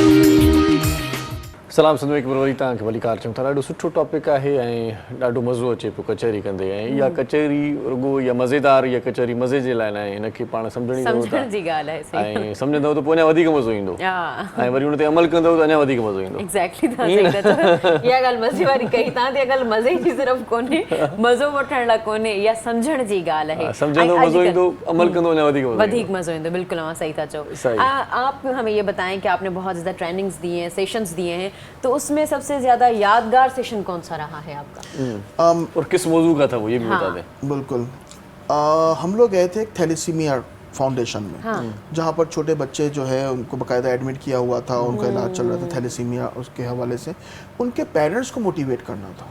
ओके, तो उनके पेरेंट्स को मोटिवेट करने के लिए हमने फिर एक उसमें एक ट्रेनिंग डिज़ाइन की, और मुझे याद है कि सबसे ज़्यादा स्पीकर्स उसमें लेके हम लोग गए थे। 8 स्पीकर्स थे और 2 घंटे का सेशन था। अच्छा, आप यकीन करें कि उसमें हमने पेरेंट्स को मोटिवेट किया और हमने डिफरेंट एग्जांपल्स ली। हमने कहा कि ये एक स्पोर्ट्समैन है, उसको अपनी अर्ली 20s में डायबिटिक हो गई थी, सही, लेकिन उसके बाद आगे जाकर अगले 10 साल के बाद उन्होंने वर्ल्ड कप जीत लिया। वाह, एक इंडियन डांसर हैं, 16 साल की उम्र में एक एक्सीडेंट में उनकी टांग कट गई थी, और आज वो मतलब वो अबव 50 हैं, और she is the one of the बहुत ही रिनॉन भारतनाट्यम डांसर है। उन्होंने एक दूसरी वो जो होती ना कि जो टांग लगाकर प्लास्टिक के लगाकर, आपने डिमोटिवेट नहीं होना है, आपके साथ लाइफ में कुछ भी हो जाए। सही, तो वो जो सेशन था उसमें एक एग्जांपल मैंने और दी थी। मैंने एक 50 का नोट लिया, और आज लेता तो 500 का लेता मैं, ठीक है ना। तो उस वक्त मैंने क्या किया, उस नोट को मैंने थोड़ा सा ऐसे वो कर दिया, दबा दिया, और उसको खोल के रख दिया। मैंने क्या इसकी वर्थ कम हुई है? नहीं हुई। आपने बिल्कुल वैसे ही बढ़ना है, कुछ भी हो जाए। आप यकीन करें, जब वो सेशन ख़त्म हुआ है तो पेरेंट्स की आंखों में आंसू थे। उन्होंने कहा कि आपने हमें बताया कि एक शख्स की टांग कट गई, एक शख्स को डायबिटिक है, हमारे बच्चों को तो सिर्फ थैलेसीमिया है, वो ट्रीटमेंट के लिए आते हैं, वो एक नॉर्मल ज़िंदगी बज़ाहिर जी सकते हैं, वो नॉर्मली हर चीज़ कर सकते हैं। तो हम इतने डिमोटिवेट थे, वो लोग डिमोटिवेट नहीं हुए। तो वो मेरे लिए इतना मेमोरेबल था कि जहाँ पेरेंट्स रो रहे थे मेरे सामने और कह रहे थे कि आपने हमें क्षमा दी, तो मैं लिटरली मैं कहता हूँ कि भाई अल्लाह मियाँ सबसे बड़ा है। अल्लाह ने मुझे शायद रिसोर्स बनाया, हमें रिसोर्स बनाया कि हमें इस काबिल लाकर के सामने खड़ा कर दिया, अदरवाइज हम भी एक आम इंसान है। लेकिन वो सेशन में ज़िंदगी भर नहीं भूल सकता। सही सही है। अच्छा हमें ये बताइएगा कि आपका भी यादगार वही था सेशन? जी बिल्कुल बिल्कुल ऐसे ही है। वो आंसू जो थे वो बिल्कुल यादगार हैं। अच्छा, जब ये सारी चीज़ें हम करते हैं तो सुकून की आप बताएं बात, क्योंकि हम अब मतलब हर चीज़ खरीद सकते हैं, सुकून कहीं से नहीं खरीद सकते। हाँ, तो ये खिदमत करके कितना सुकून ये मिलता है? बहुत अच्छा लगता है। सबसे बड़ी चीज़ ये कि जब तक ये जो लेने में और देने में ये क्या फ़र्क है, सही बात। ये हमें, जैसे हमारा मज़हब भी कहता है, हमारे रसूल सल्लल्लाहु अलैहि वसल्लम का भी यही सिलसिला है कि जब तक हम किसी अपनी ज़ात से बाहर नहीं निकलेंगे तो हमें सुकून कभी भी नहीं मिलेगा। बेशक। और अपनी ज़ात से बाहर निकलने का मतलब जब तक हम दूसरे के लिए ना सोचें, हम तकलीफ़ दूसरे की अपनी तरह ना सोचें, तो हम उसके लिए कुछ नहीं कर सकते। और अगर हम जब ये सोच के जब हम वो अमल करते हैं, किसी की तकलीफ़ दूर करते हैं या उसके लिए कुछ करते हैं या कोई, तो वो जो तस्कीन है उसका कोई नेमुल बदल नहीं है। बेशक बेशक, क्या कह रहे हैं? ये बात बहुत सही बोली है। मतलब नींद भी सुकून की आती है। सुकून की आती है। माना सुकून हासिल करण लाइ तव्हांखे पंहिंजे पाण खां निकिरणो पवंदो, सही सही। पंहिंजे पाण खां जेको आहे उहो आज़ादु थियणो पवंदो, ॿिए जो ख़्यालु रखणो कल्ह पवंदो। टियों खां वठी हिकिड़ी पोस्ट सोशल मीडिया ते गर्दिश करे जी, थी जी। टाटा कंपनी मालिक जी। हा त पोइ हू ॾाढो पूरा असांजे पूरी ज़बरदस्त लग्ज़री हुनजी लाइफ रही आहे। त पोइ हुन कंहिं माण्हू चयो त यार हिते जेको आहे 5-8 माण्हू माज़ूरनि खे व्हील चेयर ॾियणा आहिनि, तव्हां गॾु हलंदो? हा त हू सिर्फ़ु गॾु वियो आहे हुते व्हील चेयर ॾियण जे लाइ। ऐं उनखां पोइ जेका उन्हनि माज़ूरनि जी मुर्क हुन ॾिठी आहे, उनखां पोइ हुनजी दिलि जेका पाक बार थी अचे थी, त माना जेका बि दौलत आहे मूं वटि उनजो नेमुल बदल इहा मुर्क आहे। वाह बिल्कुल इन मुर्क खां पोइ वो मतलब वो उनकी मुस्कुराहट से उसको दिल को सुकून मिल गया। बहुत अच्छा लगता है ना किसी के आंसू पोंछना। पैसा कभी भी जहनी सुकून या दिली सुकून नहीं दे सकता। बेशक। पैसा होने के बाद भी हमें कुछ ऐसा करना है, वही बड़ी बात है। जब तक कि दूसरे की चेहरे पे वो खुशी या वो तस्कीन हम महसूस नहीं करेंगे, तब तक हमें खुद भी तस्कीन और महसूस। आप देख लें, आप हम अपने घर की बात कर लेते हैं। घर में अगर कोई आपके घर में कोई बीमार है या कोई दुख में है, तो आपको नींद नहीं आएगी, मज़ा नहीं आएगा, बिल्कुल भी सही बात है। तो जब तक कि आप उसको सुकून नहीं मिलेगा तब आपको सुकून हाँ, मिलेगा। तो यही हम जब अपने ज़ात से बाहर निकलते हैं, अपने घर से बाहर निकलते हैं, तो दुनिया भरी पड़ी है। क्यों ना हम किसी के लिए कुछ कर सकें। और ये हमने अपने बच्चों को सिखाना है कि हम अपनी ज़ात से बाहर निकलें, तो वो जो अपनी ज़ात के अंदर कैद रहने वाली चीज़ है उससे बाहर निकले हम। सही सही। जी मैं ये कह रहा था कि जो सुकून की बात है, मैं जो उस वक्त बहुत ही ज़्यादा सुकून हासिल होता है जब ट्रेनिंग हम ख़त्म करते हैं और जो ट्रेनिंग अटेंडीज़ होते हैं उनके चेहरे पे एक ग्लोइंग फेस होता है, वो सेटिस्फाइड होते हैं कि उन्होंने हमसे कुछ सीखा है। उनकी जो सेटिस्फेक्शन होती है, चाहे वो क्लैप की सूरत में हो, चाहे वो मुस्कुराहटों की सूरत में हो, चाहे वो हमसे सेल्फी लेने के लिए आगे बढ़े और मैं ये कहूँ कि भाई मैं तो किसी मूवी और ड्रामे में नहीं आता, मेरे साथ क्यों सेल्फी ले रहे हो, तो वो हमें सेलिब्रिटी बनाते हैं। और अक्सर ऐसा होता है कि मैं रात को जैसे मैसेंजर पे बैठा हूँ या व्हाट्सएप पे, अचानक किसी अननोन का मैसेज आया कि सर आपकी कुछ फिलोसफीज़ को अमल किया और आज मैं फलाने मुल्क में बैठा हूँ और मैं नहीं जानता क्योंकि हम इतनी यूथ को हमने ट्रेन किया है, तो sir it's all because of you. तो मैं कहता हूँ not because of me, it's all because of the अल्लाह ताला। उन्होंने मुझे सिलेक्ट किया इस काम के लिए कि उनका पैगाम मैंने आप तक पहुँचाया। सही बात। अच्छा, मैं एक छोटी सी और बात है, हम अक्सर ये लफ्ज़ इस्तेमाल करते हैं कि हमने सिखा दिया।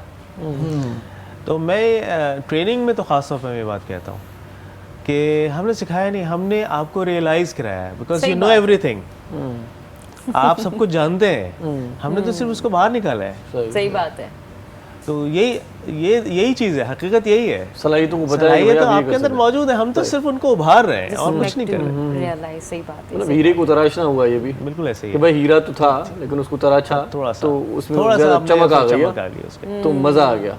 ये बात होनी चाहिए। वैसे नौजवानों को ये भी बताते हैं कि किस तरह से कोई अपनी ज़िंदगी का आगाज़ जॉब से करे, या ये भी चीज़ें होती हैं। कोई देखिए हर मुल्क में एक अलग इकोनॉमिक सिनेरियो है, माशी हालात हर मुल्क के अलग हैं। हमारे मुल्क में तो ये है कि अगर आप अपना ज़ाती बिजनेस शुरू करेंगे तो पहले साल माँ बाप खामोश रहेंगे, दूसरे साल खामोश रहेंगे, तीसरे साल जो है चप्पल उड़ के आएगा टक करके, कब पैसे लाएगा, ठीक है ना, ये मसला है। या तो आप इंडस्ट्रियलिस्ट बहुत हो, ज़्यादा साल दे दिए, महीने कर लें अब थोड़ा टाइम। इसलिए मैं ये कहता हूँ कि सबसे नंबर 1 चीज़ है कि आप एजुकेशन हासिल करें, चाहे आप MBA BBA BE MBBS करें, या फिर अगर आप अच्छा शेफ़ बनना चाहते हैं आप शेफ़ की ट्रेनिंग हासिल करें, आप अच्छा ब्यूटिशियन बनना चाहते हैं उसकी ट्रेनिंग हासिल करें, अच्छा फैशन डिज़ाइनर बन जाते हैं उसकी ट्रेनिंग। नंबर 1 एजुकेशन हासिल करें।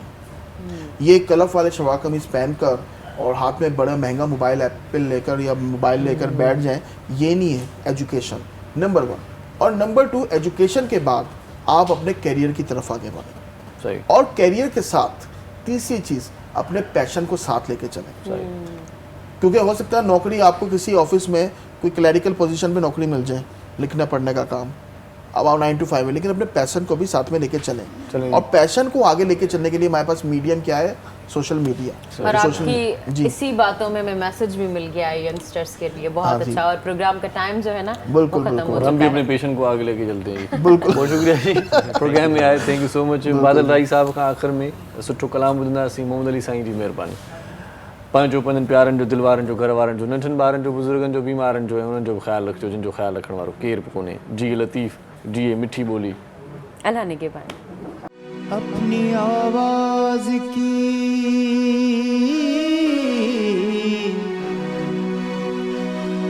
लर्जिश पे तो काबू पालो,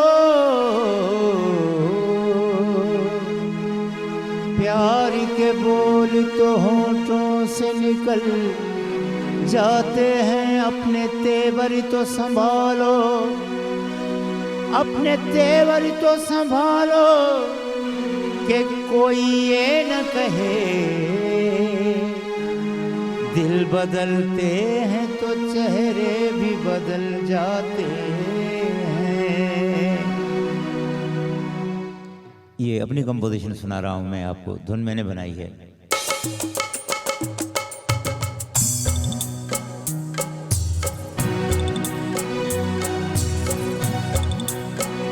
तेरी बातें ही सुनाने आए, तेरी बातें ही सुनाने आए, दोस्त भी दिल ही दुखाने आए, तेरी बातें ही सुनाने आए।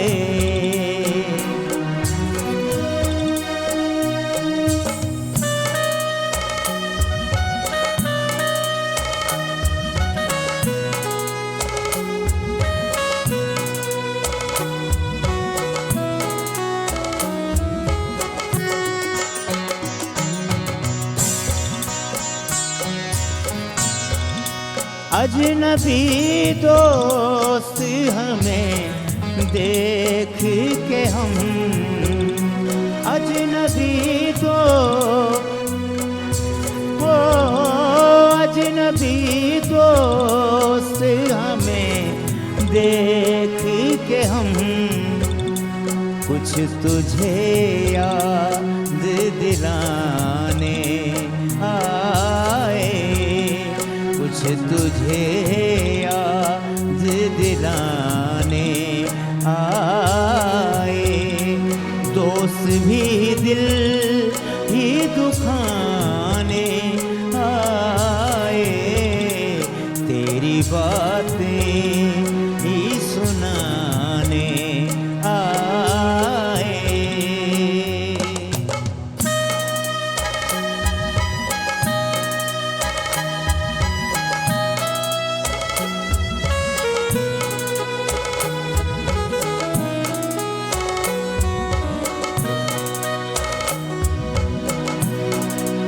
अब तो रोने से भी दिल दुखता है, अब तो रोने से भी दिल दुखता है, शायद अब होश ठिकाने आए, शायद अब होश ठिकाने आए, दोस्त भी दिल ही दुखाने आए, तेरी बातें ही सुनाने आए।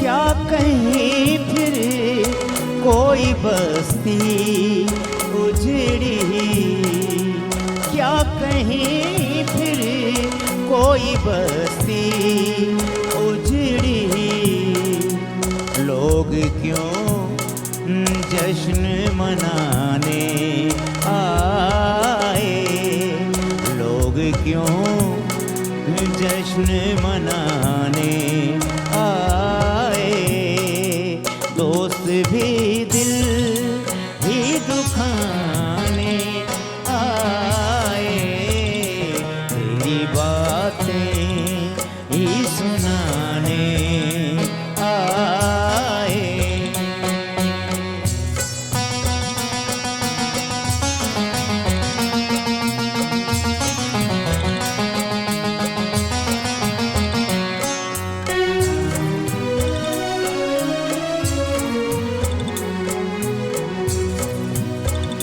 सो रहो मोती के पहलू में फराज,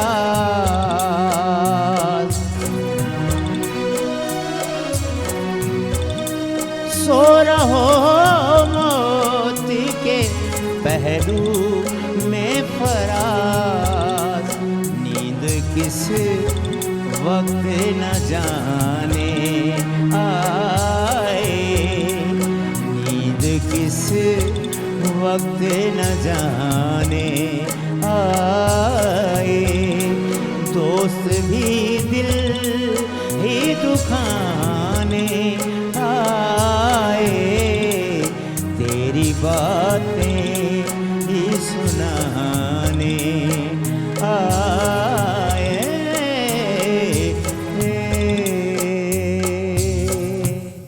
मॉर्निंग शो सलाम सिंध जा तमाम एपिसोड्स ॾिसो हाणे HD क्वालिटीअ में। विज़िट करियो असांजो YouTube channel Sindh TV HD।